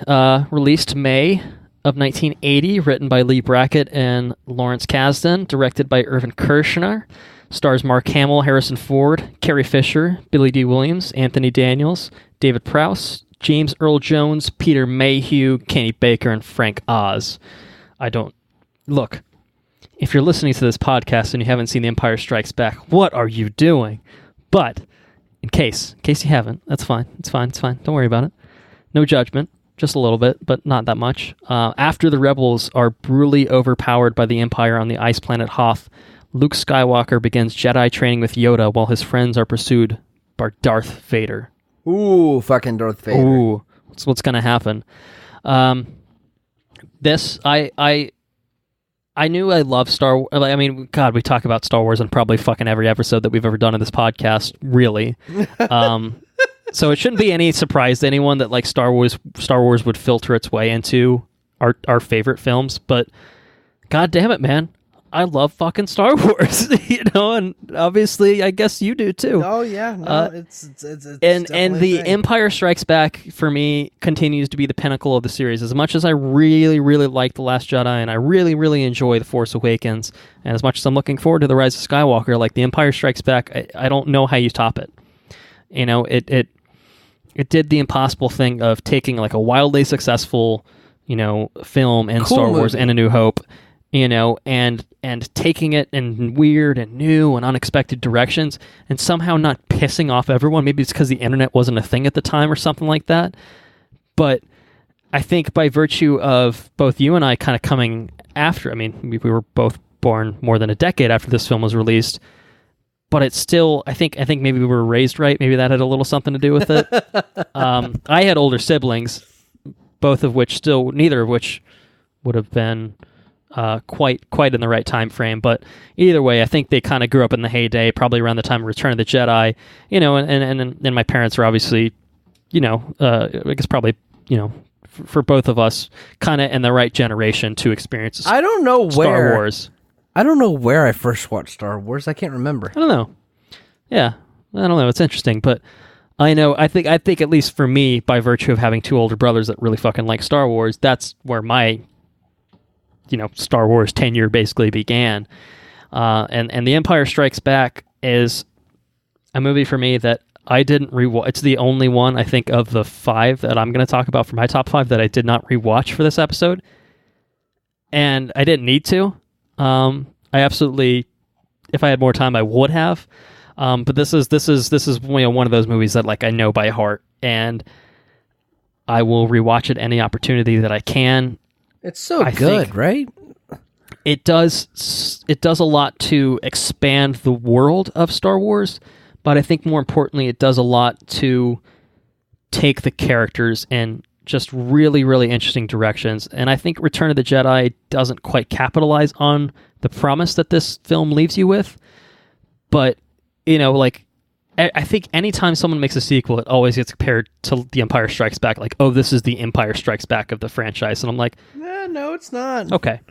That's a tall task, and it really is. But the trials and tribulations that it puts its characters through, this is the first film I think that really sells the menace of Darth Vader. This is the film that I think establishes Darth Vader as a real force to be reckoned with.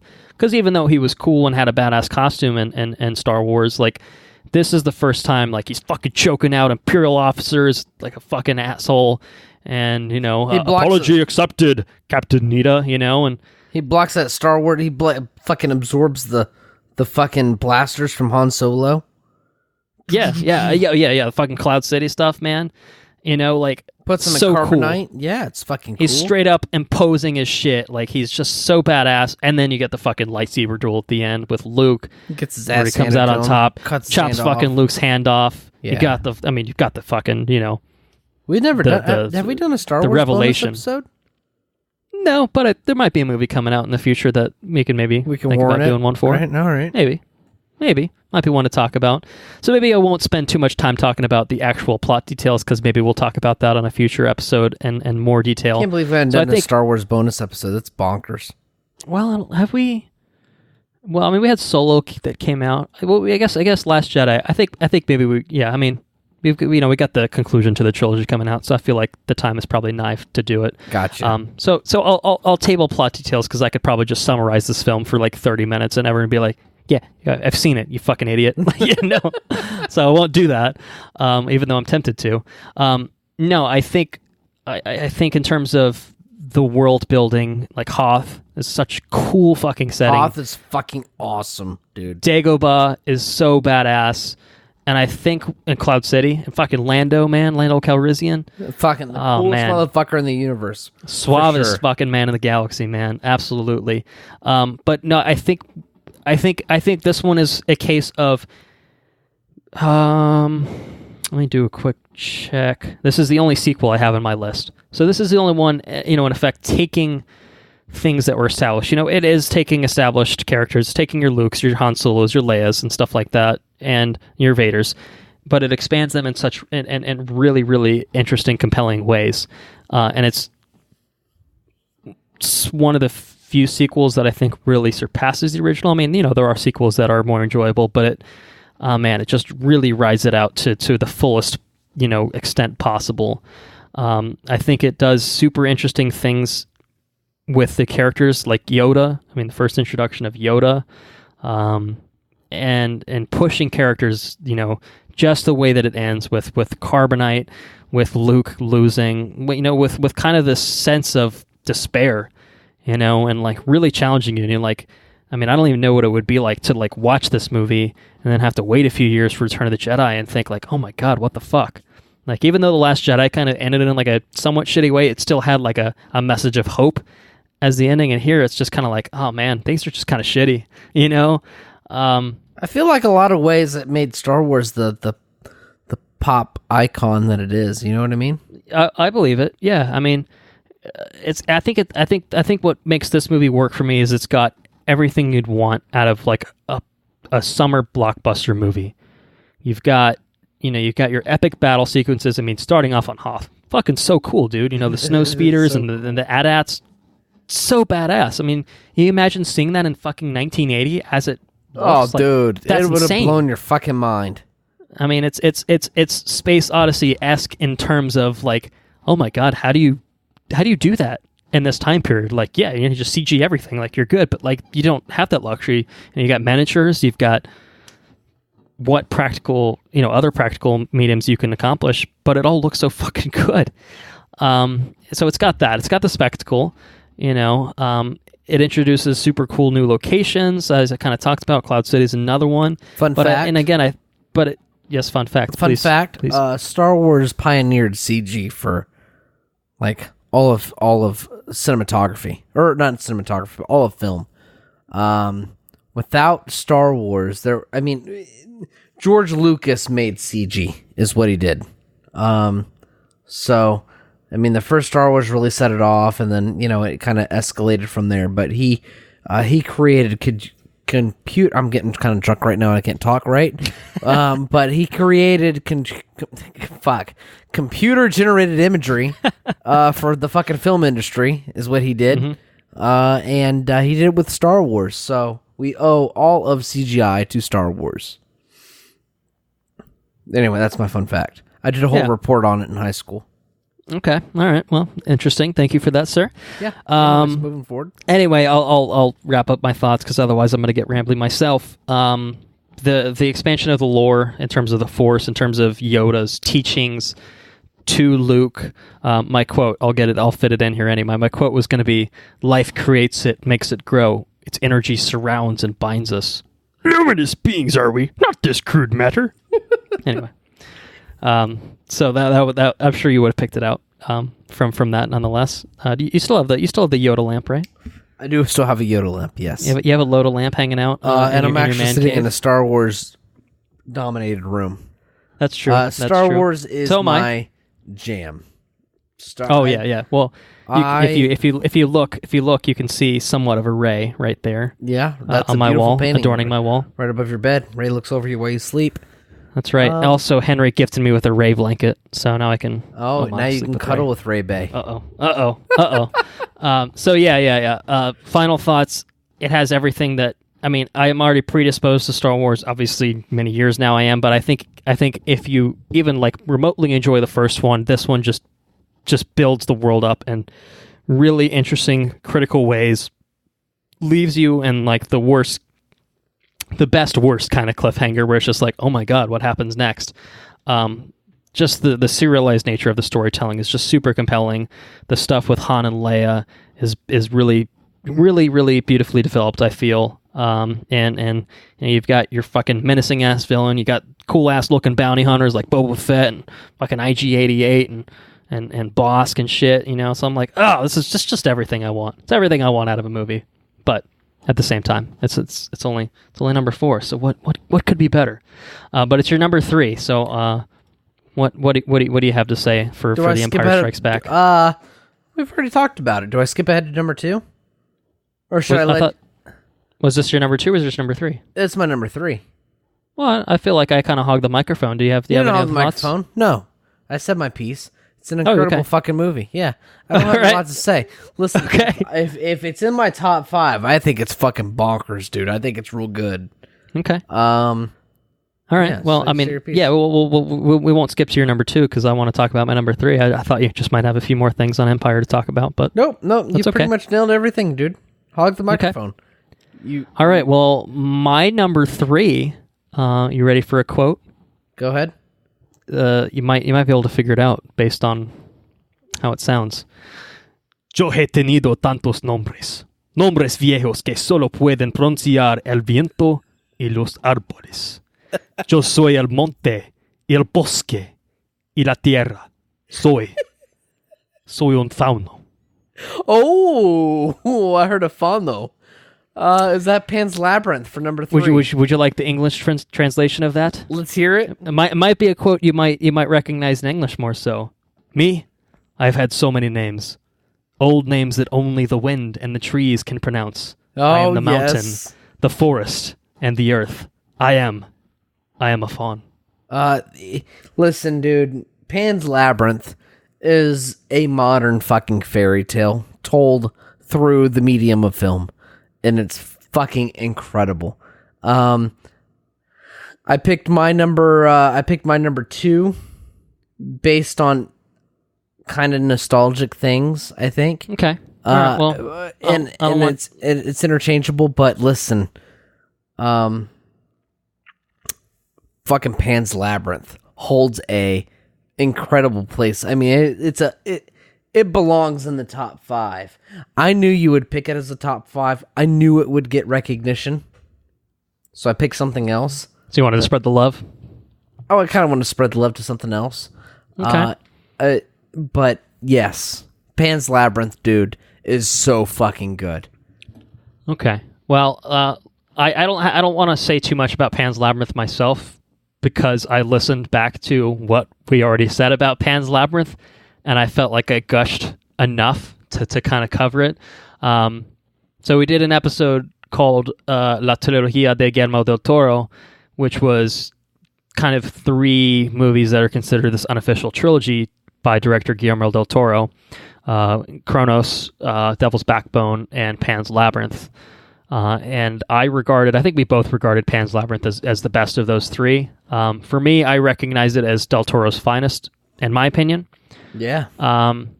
It's a 2006 film written and directed by Guillermo del Toro, starring Ivana Vaquero, Sergio Lopez, Maribel Verdú, and white boy Doug Jones. Making the same joke again. I literally listened to it today. 5 years after the Spanish Civil War, the bookish young stepdaughter of a sadistic army officer escapes into an eerie but captivating fantasy world. And yes, it is a fairy tale brought true. It's, I don't know, man. It's got everything you'd want in a movie like this. And we've talked. We've spent a whole fucking episode talking about Guillermo del Toro. I know we did a Shape of Water episode as well, way back in the day. Definitely Del one of my Toro favorite directors, is for sure. easily, I think, collectively one of our favorite directors, and for me, this is one of Del Toro's most personal films. But it's still it's personal in the human aspects of it, but it's also so personal in the fantastic aspects of it, the fantastical aspects of it, and it's the perfect combination of those 2 things just boiled down into this absolutely astonishingly beautiful product. Something that's simultaneously heartbreaking yet, awe-inspiring. Like it covers such a range of emotions. It covers, the gravity of war, but it covers, the innocence of youth and, said, dude. Not Well being afraid said, to dream a little bigger. Well, I didn't say that on the other episode. I'll have you know. So I've had an opportunity to refine my thoughts, perhaps. Fuck, very nice. But the thematic depths that this film reaches is just astonishing. I thought about leaping this to number 1, honestly, because I think it's a beautiful fucking film. It's beautifully realized, and it's an incredible movie. Like you say, there's fairy tales that stick around with you for life. You know what I mean? You know all the fairy tales. This is a fairy tale conceived by this man and then put into film.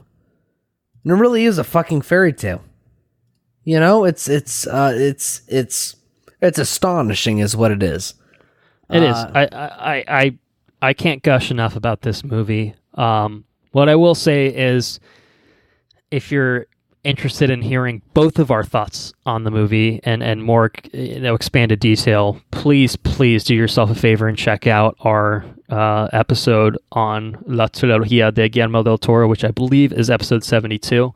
So we recorded it late 2018, put it out early 2019. I think it was a bonus episode, so there was a little bit of gap before we got it on the regular feed, but listen to that. Timestamps. I think it's about 50 minutes in or so that we started talking about Pan's Labyrinth, and we spent like an hour gushing on it. It's really so good. It's so well acted. The horrors in it are it's such a real film. It's such a deep film, and the fact that it hits the human and the magical aspects of it so well, and blends them so seamlessly. It's nothing short of brilliant. And Guillermo del Toro, I just the things that man accomplishes and the things that come to that man's mind, it really That's astonishing. I don't know how to describe it. Yeah, I didn't want to use the word astonishing because I think you'd used it already. So I was just like, maybe I'll think of another word. But he's a fucking alien, is what he is. He might be an alien. Yeah. But I absolutely adore the fact that he is not afraid to just go for it when he makes films. So, like he doesn't feel beholden to other people's thoughts and whims. Like he just goes for it, and he's literally fucking won Oscars for it. And that's so cool to see for someone like Guillermo del Toro to have that sort of recognition. So Pan's Labyrinth is number 3 for me. That fucking song too. Shout out to the fucking song. You know what I'm talking about? The song she whistles. You know what I'm talking about? Oh man, it's good. Anyways. Yeah. So I'll move on to my number 2. So, yes. All right. Well, I don't... What's your number 2? I'm curious. Tell me what your number 2 is. I don't think... let me see. Hold on a second here, you fuck. You're getting nervous? You're like, I might change it out right now. No, I'm not going to change it out right now. Listen... Are you going to quiz me on it with a quote? Is that what's going to happen? Yeah, that's exactly what I'm going to happen. Let's see here. We're going to do... Here we go. All right. Oh, shit. Serious face. Beneath this mask, there is more than flesh. Beneath this mask, there is an idea, Mr. Creedy. And the ideas are bulletproof. I kind of fucked it up a little bit, but you know what I'm saying, right? Do you know what I'm saying? I think I know what you're saying. And what do you think my number 2 is? Number 2 loosely, just like fucking, Well, yeah, I hear you. Isn't there another quote that is very alliterative that you could use for this? Do you want to do that one? I think we're thinking about the same movie. Do you know what I'm talking? I think you know what I'm talking about, right? Let's see here. I might be thinking of a different movie. I don't know. I don't think know. What movie are you thinking of? Well, I don't know. What's your movie? We'll see if we're thinking about the same movie. I'm thinking of V for Vendetta. We are thinking about V for Vendetta. Okay. Well, I was going to say, voila! In view, a humble vaudevillian veteran, cast vicariously as both victim and villain by the vicissitudes of fate. This visage, no mere veneer of vanity, is a vestige of the vox populi, now vacant, vanished. However, this valorous visitation of a bygone vexation stands vivified and is vowed to vanquish these venal and virulent vermin vanguarding vice and vouchsafing the violently vicious and voracious violation of volition. The only verdict is vengeance, a vendetta, held as a votive, not in vain, for the value and veracity of such shall one day vindicate the vigilant and the virtuous. Verily, this vichyssoise verbiage veers most verbose, so let me simply add that it is my very good honor to meet you, and you may call me V. How did you... what the fuck? This must be one of your movies, yes? It's not, but I just looked it up, because I heard the Beneath This Mask, I was like, oh, that's V, and I was just... I thought it was V for Vendetta. I was just like, oh, why would he not bust out, like... the fucking barrage of V words on me. I mean, he's probably... Well, I definitely... I didn't look it up, to be fair. Yeah. Anyway, I did get it right. I was worried about it. I was like, oh, shit, maybe it's not that. But anyway, it is V for Vendetta, so yes. Carry on. Yes. So, let's see here. Let me pull up my, my completed document. Released March 17th, 2006. Written by the Wachowski brothers. The story was originally by Alan Moore. We should probably say Wachowski siblings at this point. Wachowski siblings? Yeah, because is one a girl? Oh, they're both, I believe, transgender women. Director is James McTeague. Wachowski sisters, I guess. I'm not quite sure what's going on there, but James McTeague, I think, is the director. And the synopsis is, in future British tyranny, a shadowy freedom fighter known only as V plots to overthrow the government with the help of a young woman, who is Natalie Portman. Starring Natalie Portman, Hugo Weaving as V, Stephen Ray, Stephen Fry, John Hurt, the late John Hurt, who is fucking incredible, and Tim Pigott Smith as fucking Creedy. I think is his name. Right. Yeah. Yeah, sounds right. Anyways, V for Vendetta for me is this is a movie that could be interchanged with Guillermo del Toro's movie Pan's Labyrinth. But it needed to get recognized in a big fashion because I think it's an absolutely incredible movie. I think that it's got a lot of I think no matter when you watch this movie, I think that it's got a lot of political dialogue, and I think that it transcends like the time in which it's filmed, and I think that it can be applicable to any sort of political circumstance, which is cool, you know? You see something, you say something is kind of, I think, what the meaning of the film is. And it's fucking good. It's really fucking good. I really like this movie. Soundtrack is awesome. You want to watch something that like explodes your surround sound? Just let him explode the fucking that building, you know? And Hugo Weaving for me is one of those guys that he's an incredible actor, but for someone to convey as much emotion and everything as he conveys with a mask on his face is incredible.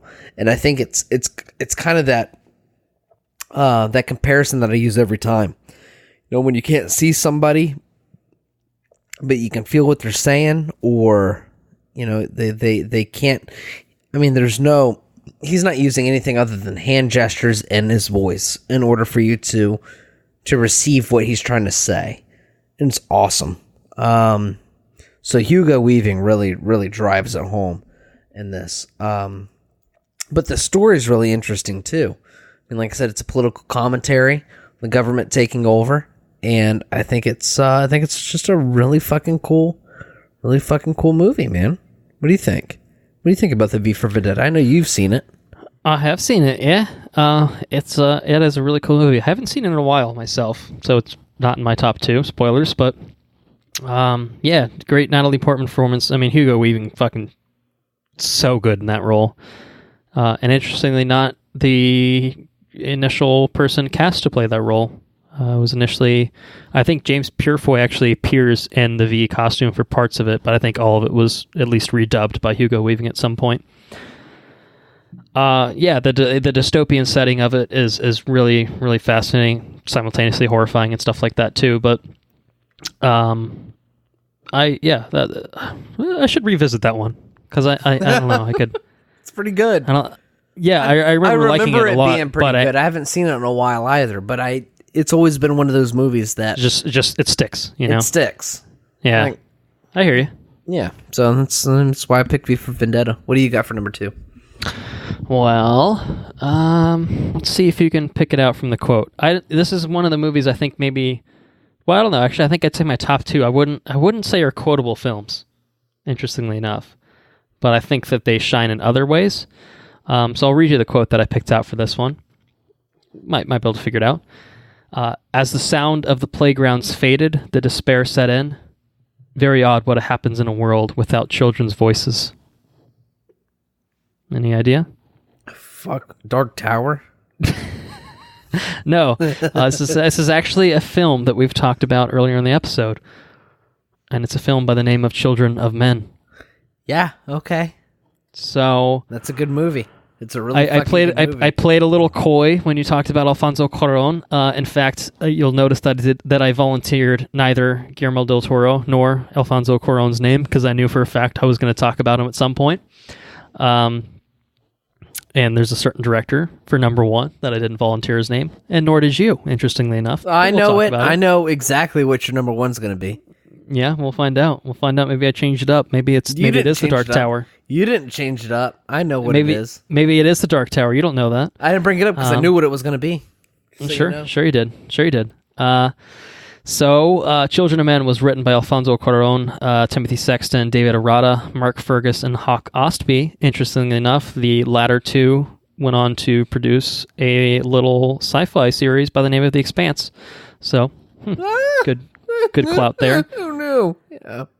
Released Christmas 2006, directed by Alfonso Cuarón, stars Clive Owen, Julianne Moore, Claire Hope Ashiti, Michael Caine, Chiwetel Ejiofor, Charlie Hunnam, who I didn't even fucking recognize, and I literally watched the movie yesterday, Pam Ferris, and Danny Houston. In 2027, 2 decades of human infertility have left society on the brink of collapse. Illegal immigrants seek sanctuary in the UK, where the last functioning government imposes oppressive immigration laws on refugees. Amidst these trying times, civil servant Theo Farron agrees to help a refugee escape the chaos. Do you hear Why that? would he do that? The ringing in your ear? It's the sound of your cells dying or whatever. You know what I mean? The whole fucking saying by Julianne Moore. I hear you, Julianne Moore. I hear you. It's fucking good, dude. It's a really fucking good movie. This movie is absolutely breathtaking. And It every way. It captures, I think, what it is to be a refugee or what it is to be someone in a war-torn area.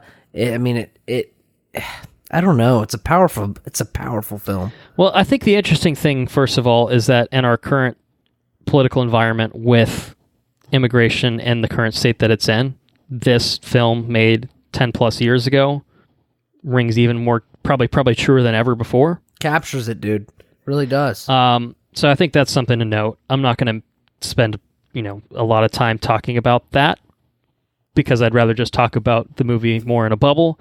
But certainly watching it today, you feel a little bit more, because you're just like, fuck. Like, it does kind of make you like sit back and like shit. Like, people are going through some shit right now. Right. know? Yeah, absolutely. And even though this maybe seems like it's just a dystopian future, I'm like, I don't know that this is that far off the mark. I mean, it's the far-flung future where the shit's really spiraled in a bad way, but it's still not that far off the mark, and it's sad to say that, unfortunately. Purely in terms of the movie itself, Alfonso Cuarón is fucking maybe one of the best filmmakers out there. Good, I don't know what Mexico puts in their goddamn water. Between him, Del Toro, and Iñárritu, it's really quite astonishing what they've accomplished with the three amigos there, the tres amigos there. Mm-hmm. And I think this is his finest work. As I think Roma is fantastic. Gravity is great. Roma's and I good. like Prisoner of Azkaban a lot. But this, Roma's good. maybe it's because it's my shit. This is like a dystopian science fiction-y type thing. Not really that science fiction-y. It's kind of science fiction-y, though.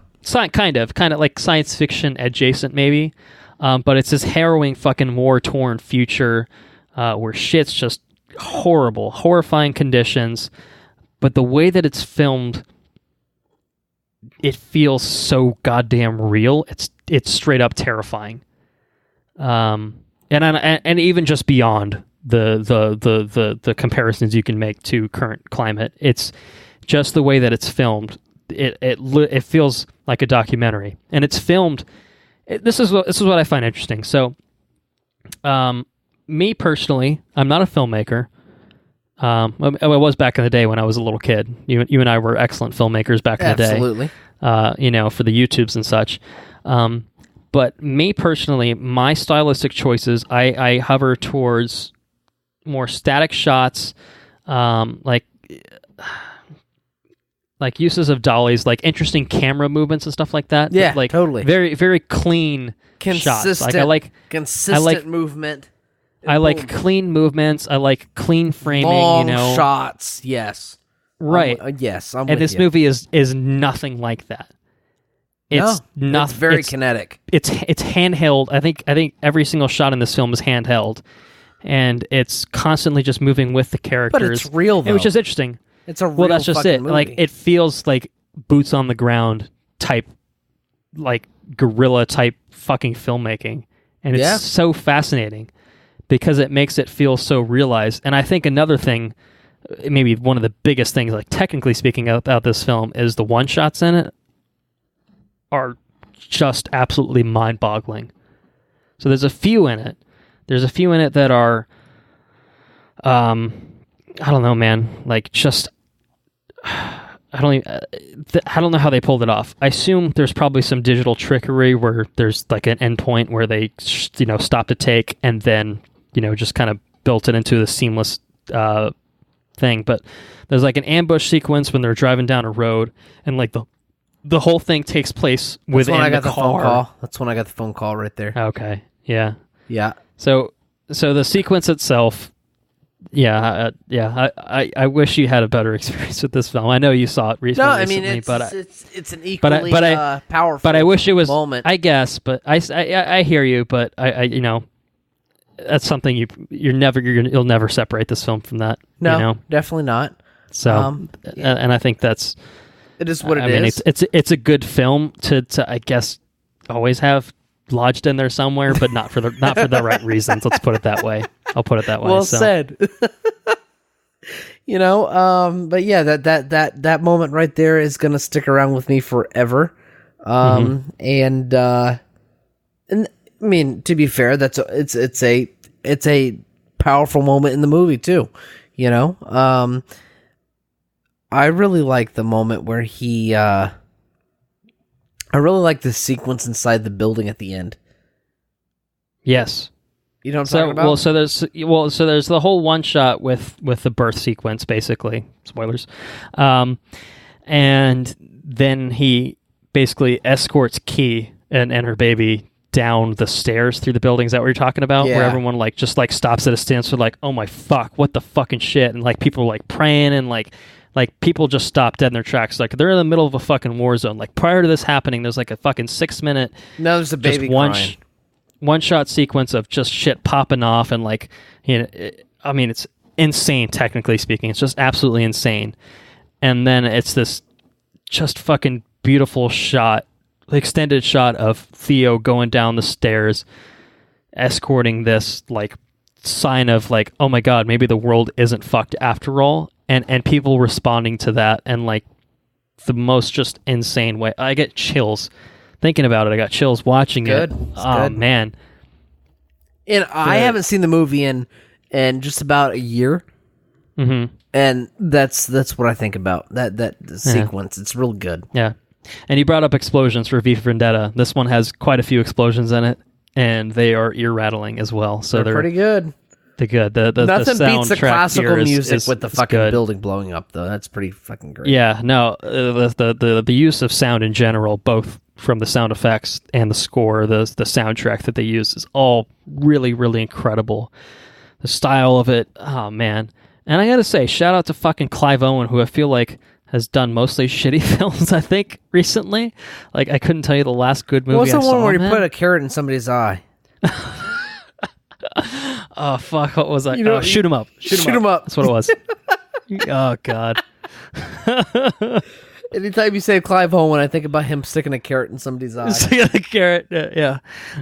Well, he was in Valerian and the City of a Thousand Planets. So far my point still stands. Luke Beeson? Oh, and he's going to be in Gemini Man, which we all know is going to be an all-time classic. So yes, the last good movie. I'm looking literally at the man's resume right now of things that I recognize. The last movie that I enjoyed him in was Children of Men in 2006, which is fucked. I mean, he was in Sin City in 2005, which I like Sin City. That. King Arthur, the anachronistic King Arthur in 2004 was fun. But this is I don't know. I always liked him. He always had a good presence. So it was just maybe he just had a real shit agent. I don't know. You got Michael Caine, pull my finger. Really good. And just it's a movie that it's just one thing after another. It's just like a journey that this guy goes on with her, and oh man, just the way that it progresses so naturally and seamlessly throughout these massive fucking set pieces is really, really incredible. And a great cast. A lot of supporting actors that I didn't even Chiwetel Ejiofor in this I'm sure I had no idea who he was at the time. Charlie Hunnam. I literally watched the movie just now and I didn't recognize him in it. So it's like, it's crazy. Danny Houston's in it for like 5 seconds. So anyway, all that is to say that Children of Men is a technical masterpiece. And I think thematically too, this idea of hope pervading a world that's overcome with just despair, like just say shit. That moment of shit. Them descending, literally just that moment of them descending through the building is that moment to the screen, of showing that, hey, maybe there's something here after all. It's so fucking cool. It's so badass. And it's not a Darren Aronofsky kind of tearjerker or anything like that, but it's a harrowing movie to watch too. Yes. It's even though I think the ultimate message is never give up hope, it's hard to maintain that, throughout the movie. And Clive Owens, until his character is very much just like, I don't really buy into this too much shit. But I think maybe by the tail end you get a little bit of sense like, okay, maybe things will be all right after all. Maybe there is some good in the world left over, It's fucking hard. It's really good. And as a side note, purely as a side note right now, our good friends over at Ink to Film are covering the novel right now. Although actually they've put out an episode on P.D. James' novel, 1992 novel, The Children of Men. And they should be having an episode on the film out pretty soon. I'm really, really curious to hear their take on it, because being one of my favorite films, I think James likes it a lot as well. I don't know if it's technically one of his favorites, but I know he's a big fan of it as well. So it's one that I think they've been tinkering with covering for a while. So I'm really, really curious to hear what they have to say on it. Never read the book. Never read the book myself anyway, so... I'm going to read my number 1 synopsis and tell me if you think you know what it is. Just based on the synopsis? Just based off the synopsis. Okay, all right. I feel like I should be able to pick it out based on the synopsis, but maybe not now. All right, well, number 1, have it. Let's have it. What do you got? Last one on the list. A collection of expertly photographed scenes of human life and religion. You know what it is? It's Baraka, isn't it? Yes! I knew fucking Baraka was going to be on your list. It's fucking Baraka. Baraka's really fucking good.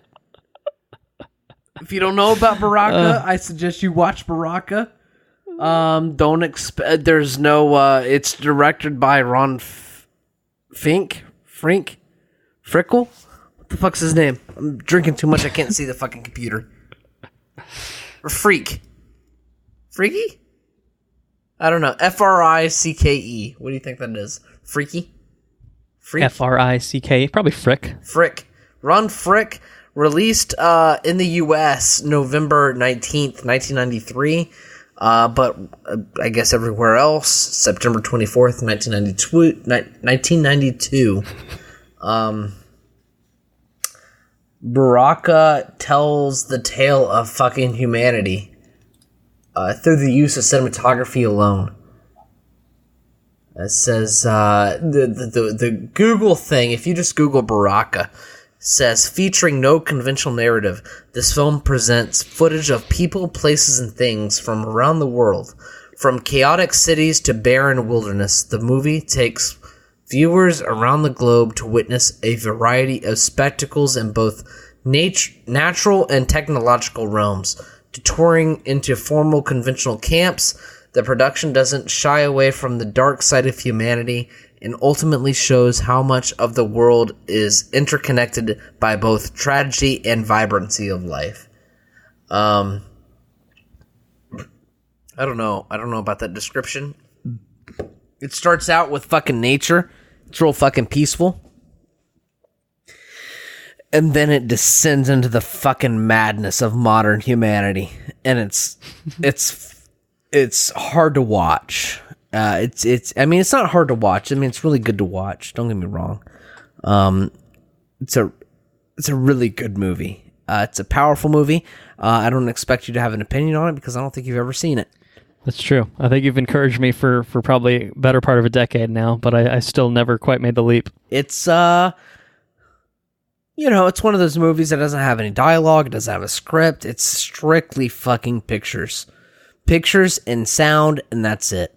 And I think for you to convey a message and a story and something that can be taken differently every time you watch it, through the use of picture and fucking music is incredible. It's definitely one of my favorite movies. It didn't get any recognition because I'm not going to throw Ron Freak or whatever his name is in the director segment of our thing. I could have thrown it in the one-off section. I could have done that, but it doesn't give it enough recognition, I don't think, because I really think it's one of the most impactful movies I've ever watched. It's super good. It's very different, but it really gets you thinking about what it is to be us, what it is to be a human and what it is to experience life on the daily. I don't quite know how to explain it because it's a very deep movie and I'm not under the right circumstances to describe such a movie. I feel slightly inebriated. Well, I want to ask you this. When's the last time you watched it? I watched it with Corey. So pretty recently. Fairly recently. Okay. And because I think the first time you watched it, it was like a revelatory experience or whatever. But I'd just be curious to. And last time I was curious to know, I guess, if you had watched it more recently to see I've watched if it 3 still times. kind of held up. I'm not gonna lie, I've watched it 3 times. Every time it's made me cry. Every time it's not like weeping cry, just like fucking tear. You know what I mean? Just like a solid tear streaming down my cheek. Every time it's made me think. It's because it really is it's documented as in Google it's called a war documentary. Which is interesting because the movie's literally about planet Earth and fucking humanity on Earth, and like our impact on it and the way we live. It's a really interesting movie. Like there's movies that, much like poetry or much like books, I think that there's art that makes you think about different things when you revisit it, right? Like a proper artistic piece is going to make you think about something. I don't know. It's just it brings something different to the table when you choose to watch it. And I feel like the message is clear in Baraka. But it's a very powerful movie. And if you've never seen it, it's not for everybody. Everybody, I feel like the majority of people think it's slow or it's hard to watch. I think it's how long is it? Does it say? It's under 100 minutes. It's not super long. It's not super long. It plays long though because it's just pictures and fucking music. Yeah. But the cinematography is great. It's all cinematography. It's all pictures. It's all very powerful. And I don't know. I just recommend anybody watch it because it's a really solid movie and it makes you think about. Yeah. It makes you think about everything. Yeah, for sure. I would say one of my favorite things about Baraka is his arm blades. Yeah, and his fucking teeth. His sharp teeth. Yeah. Good for slicing and eating people and shit. Good stuff. It's a really fucking cool movie. That you probably don't have access to. I think probably the only way to watch it. Well, I'd say maybe the next time I make my way down to the Sunshine State, maybe we either peruse it ourselves or I steal it for a bit. I don't know. We'll see. We'll see what happens. Yeah. What do you think? What's your number one?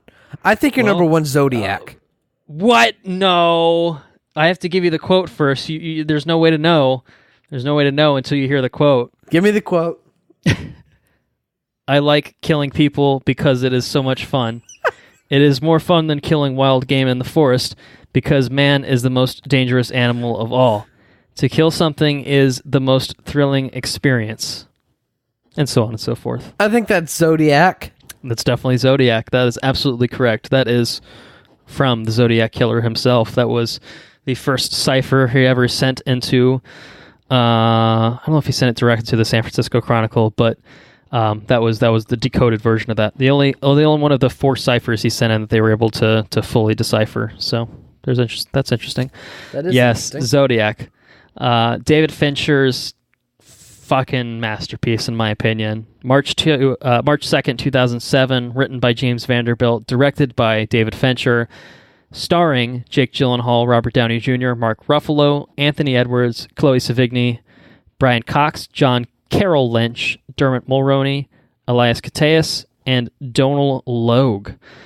So Zodiac, in the late 1960s, early 1970s, a San Francisco cartoonist becomes an amateur detective obsessed with tracking down the Zodiac Killer, an unidentified individual who terrorizes Northern California with a killing spree. So, Fight Club. Yes. Well, yeah, okay. We can talk about David Fincher. I like the plan. So, David Fincher, it's a director we didn't shout out earlier. A man who I think has an incredibly impressive resume. So even all the way back to Alien Cubed, aka Alien 3, back in '92, which with its absolutely fucked production, not the worst Alien film. And now that Prometheus and Alien Covenant have come and gone, definitely not the worst Alien film. Resurrection might still be I don't know. I don't. Covenant might be up there too. I don't know. I'd have to think about it. But you've got what's in the fucking box? What's in the fucking box? With 7, 1995, Fight Club, 1999, Zodiac, 2007, Curious Case of Benjamin Button, 2008, The Social Network, 2010, maybe his second best in my opinion. Girl with the Dragon Tattoo, the American version in 2011, I think is really good, and Gone Girl in 2014. This is a man that I think has fucking nailed it pretty much almost every time he's made a movie. And he's working on Mindhunter now, which we talked about season 1. Season 2's coming around the corner pretty soon, I think. August 2019, so yes indeed. So David Fincher, I think, is a phenomenal director, easily one of my favorite directors, and in no small part is that because of Zodiac, which for a long time has been my favorite film. And I rewatched it last night. It's a long movie. It's just under 3 hours. I think it's like 2 hours 44 minutes, somewhere around that. So it's make sure you have enough time to sit down and invest into it. But I think it's an incredibly rewarding film for a lot of reasons. Much in the way that Children of Men, I think, kind of captured a lot of different things that were really technically interesting. I think Zodiac. I think maybe I like it more because it's more in my sensibilities. Like it's a digitally shot film. It's a clean looking film, and it's super interesting in like its cinematography, I will say. But it's more of it's a cleaner looking film, I think, than like Children of Men is, but it's still a really great representation of late 60s, early 70s San Francisco, and so it's still a period piece, and it feels very accurate to that time. But just the way that it looks, I don't know, it's really, really interesting. I think what stands out to me about Zodiac in general is that there's almost a clinical approach to the filmmaking here, which makes the depictions of the Zodiac murders just horrifying, and terrifying in every way that you could think of. And there's quite a few in this. I mean, I think the Zodiac. Spoilers. We still don't know who the Zodiac is. He basically claimed responsibility for I think over 30 murders, something like that. But they only officially linked him to I think like 6 or 7. And so the ones I think that he was officially linked to are the ones that they depicted in the film. But there's a few stabbing sequences and just I don't know, man, just the way that it's shown. Some rough stuff, man. It's really rough, but I wish I could describe it better. I think I'm at the point that you're at where I'm like, oh God, 2 hours in, I'm like, oh, how do I word good? And there's something about it that is just so. It's also eerie, of course, because it's based off of things that actually happened. So it's like, oh my God, like actually, it's not just fiction. It's not just people being, dark and gross for to get the rocks off and make people grossed out. Like, no, this is like pretty realistic depictions of just absolutely horrifying things. People getting killed. I mean, people getting stabbed. Even if they survive, it's still just harrowing life experiences for these people that you see. And the way that it's shown is, man, it's really something else. And the way that the Zodiac himself is depicted, even within those sequences, is, I don't know, man. It's so unnerving, even still. And there's a lot of really great, tense, suspenseful moments in this film. Not even moments just specifically related to the Zodiac, but like just related to the investigation of it. And like the situations that like Robert Graysmith, who is Jake Gyllenhaal's character, finds himself in, especially towards the end in a certain basement, is just really fucking shit, man. I've seen this film a lot of times, I'll say that. And every time I watch it, I just get sucked in. And I'll admit that, like, I'm interested to go to law school. I'm interested in criminal law and stuff like that. So I think that this is kind of a movie I think that's just fucking firmly within my wheelhouse. And I think maybe that's part of the draw for me. So it's the subject matter that I find, kind of morbidly fascinating in its own sort of way. The fact that the Zodiac killer is kind of this unresolved and still unresolved case, and almost certainly the Zodiac killer is dead, unless he's Ted Cruz and or his father. Then he might still be out there. It's probably not, though. But the cast is great. Interestingly enough, here, let me ask you this question. Jake Gyllenhaal, Robert Downey Jr., and Mark Ruffalo, do those three men have anything in common? Jake Gyllenhaal, Robert Downey Jr., and yes. What is it? A Marvel movie. That's right. Yeah, they're all officially part of the MCU now. Mysterio, Iron Man, and the Hulk. So that's interesting. This is obviously well ahead of any of that. So it's just, I think it's more of a testament to the fact that like everyone's in a Marvel movie these days, except for fucking Clive Owen. Apparently, Clive Owen's he's stuck with the same shitty agent for the better part of a decade, and he still can't get a fucking Marvel movie. He didn't even get an X-Men, man. He didn't even get to be in. He didn't even get an X-Men movie. Maybe man. he'll be Mr. Fantastic. He didn't even get a Suicide Squad. Clive I Owen. don't hate that. I'm still on the Jim from The Office train, but That's Mr. Fantastic. That'd be great. it's gonna stretch around, baby. So it's a great ensemble cast with those three. Beyond them, with all the supporting casts, the digital look of it, I really think is great. One of the things I like most about this is the seamless nature of the CG work, the visual effects work. Like, this is a movie you wouldn't even think has a lot of visual effects work. But it does. But the way that they used blue screens and CG to basically extend sets to replicate an authentic, like, period accurate San Francisco, like, it's really insane. I mean, I watched it yesterday having it in mind, and you can never see the seams. Never. This is like, if I point to like what, like, I think people can complain about like CGI all the time, but I think people usually complain about CGI, probably myself included, in all fairness, because it's obvious. It's evident, right? When you're and the best, I think, visual effects is, to cite something we already talked about on this episode, Mad Max Fury Road. It's practical effects augmented with CGI on top of it, and like sometimes they filmed it during the day, but they'll alter it through CG to make it look like it was filmed at night.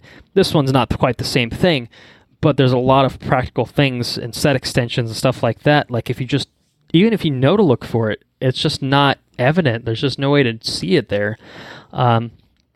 And so the fact that they were able to pull this off 10 plus years ago, and for it to stand the test of time the way it does, that's the mark of good CG. Jurassic Park's another good example.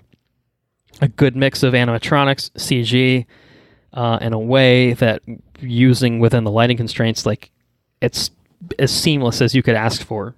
Even given the time, even in today's light, it's still just seamless. So I highly recommend Zodiac. I think it's David Fincher's masterpiece.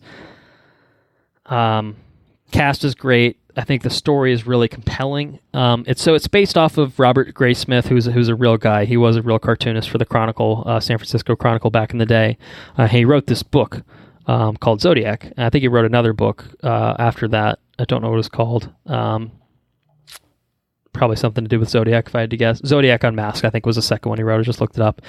And so the Zodiac is a case that was technically unsolved. We never knew quite who the Zodiac Killer was, although basically the way that Graysmith saw it and the way that this movie depicts it, because it's based off of his novel, is that there's a very strong suspicion that it was this one guy, basically. And so I suppose it's somewhat incomplete in the sense that you don't have the full story, but no one has the full story, so it's kind of like you just kind of have to accept that and go for it. But on the note of recent Zodiac development, since I talked about it, this is really interesting. May 2nd, 2018, so not too long ago, Vallejo, California police have sent Zodiac Killer DNA to a lab.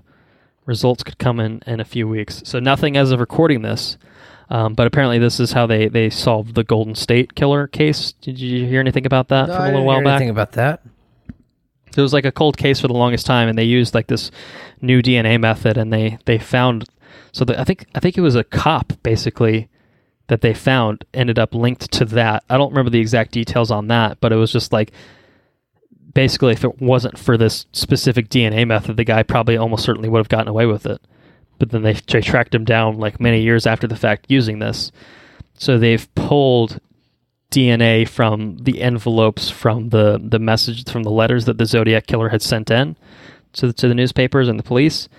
And there's some sort of advanced DNA analysis that's previously been unavailable that they're thinking they're going to be able to pull something off with and see if they can get a match on it. So that would be really fucking cool. I am fully expecting the guy to be dead at this point.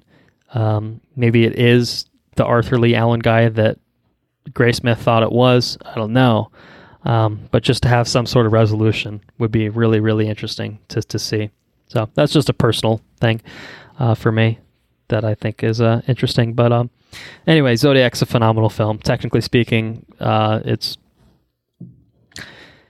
think it's a super technically accomplished film, and I think that for me it has that extra impact, that layer of impact, because of just my interest in the Zodiac Killer case and the way that it's kind of laid out for us in the film. Like, it's a really, really methodical approach to learning how the investigation proceeded and kind of it bouncing back between the investigation and between the murders. Just the juxtaposition really, really works really well. So yeah, that's what I have.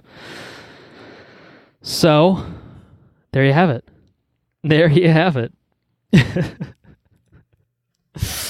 Well, let's lay it out for the listeners, the fine folks at home. Give me your top 5 in order. Well, Top 5, whatever order you had. Whatever order I Curtain had. call. Curtain call. Was Kill Bill Volume 1, The Big Lebowski, Star Wars, The Empire Strikes Back, V for Vendetta, and Baraka. All right, I had Kiss Kiss Bang Bang, The Empire Strikes Back, Pan's Labyrinth, Children of Men, and Zodiac. You have any last thoughts? Any final thoughts? None. I'm going to bed. I'm fucking drunk. Well, my final thought is watch these films. We've spent a lot of time here, and hopefully you guys have stuck with us to the end.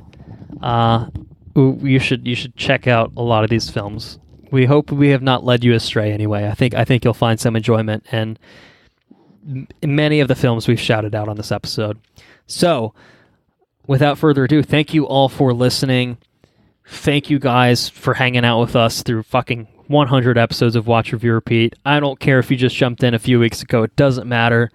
The fact that we're still here is a testament to the fact that there are people that do listen to us, that for some reason enjoy our drunken ramblings at times. It's awesome. It's so cool that we get an opportunity to just have fucking cool conversations that we'd have anyway, put them on the record for you guys, have you guys listen, and so thank you from both of us for hanging out with us and hopefully enjoying things. if you're listening to this now, I mean, it's too long for you to hate listen, so I have to imagine you're getting some sort of value out of it. If you did enjoy... What's that? I said they laugh a little bit. Surely they laugh a little bit. I hope so. You know. We try to spice it up and keep things interesting as much as possible, right? If you enjoyed what you heard, please spread the word. If you've got friends, family members, anything like that are hankering for some movie recommendations, well, by golly, there's a lot on this episode, aren't there? So there you go. Patreon, if you are so inclined, you can support us on Patreon at our website, watchreviewrepeat.com, clicking the premium tab in the top left and then clicking the Become a Patron button. So $2 a month will get you early access to all of our regular episodes, in addition to timed exclusive access to all of our bonus episodes. And as we've kind of talked about already, there's a lot of bonus episodes that we could mine from what we've talked about on this episode. And I think it's a safe bet to say that you will be hearing about some of those things in the near future. Not the super near future. We still have to hammer it out and figure out what we want to do. But yeah, keep that in mind. You can follow us on Twitter at WRRPod. You can like us on Facebook at Watch Review Repeat. If you have any questions, comments, or suggestions, maybe you've seen some of our favorite films and you want to chime in, or maybe you have some favorite films that we didn't talk about that you'd like to recommend and shout out. Maybe we've seen them, maybe we haven't. We'd be all ears for that. You can send us an email to watchreviewrepeat@gmail.com. Our intro and outro track for all 100 episodes has been Mechanolith by the absolute madman Kevin MacLeod, licensed under the Creative Commons by Attribution 3.0 license. Next episode, Game of Thrones Season 7. We already recorded it. It's going to be up as soon as we can get it up there. And we'll be doing either Men in Black International or Toy Story 4 after that. We haven't decided yet. It quite honestly depends on how much we like Men in Black. So we'll see how that turns out. We're still playing catch up a little bit, so we're trying not to get too behind, but we're hoping to get caught up either the end of the month or by early next month when we get the chance to do so. So I will bore you no longer. Thank you guys again. Episode 100. It means a lot to us. Speaking for myself anyway, I had a really good time recording this episode. I've been looking forward to it for a long time. And it was fun. Me too. Yeah. So Andrew's a little drunk, but I think he had a good time too. So of course I had a good time. I don't get drunk unless I have a good time. Well, yeah. Maybe I get drunk when I have a bad time too, but that's okay. I had a good time this time. You take a bad time and turn it into a good time. But you just started a good time and you just maintained good time. So that's good. Absolutely. That's absolutely good. All right, well, that's it for me. Andrew, please send our listeners packing. Take care now. Bye-bye then. Laters on the menge. You know what? I Love You Man. I Love You Man's a really good fucking comedy. Why the fuck didn't I shout out I Love You Man? Fuck! Anyway, go watch I Love You Man. Paul Rudd, the greatest. The greatest. Okay, for real now. We will see you there on our next episode, or we will see you on another time. Goodbye.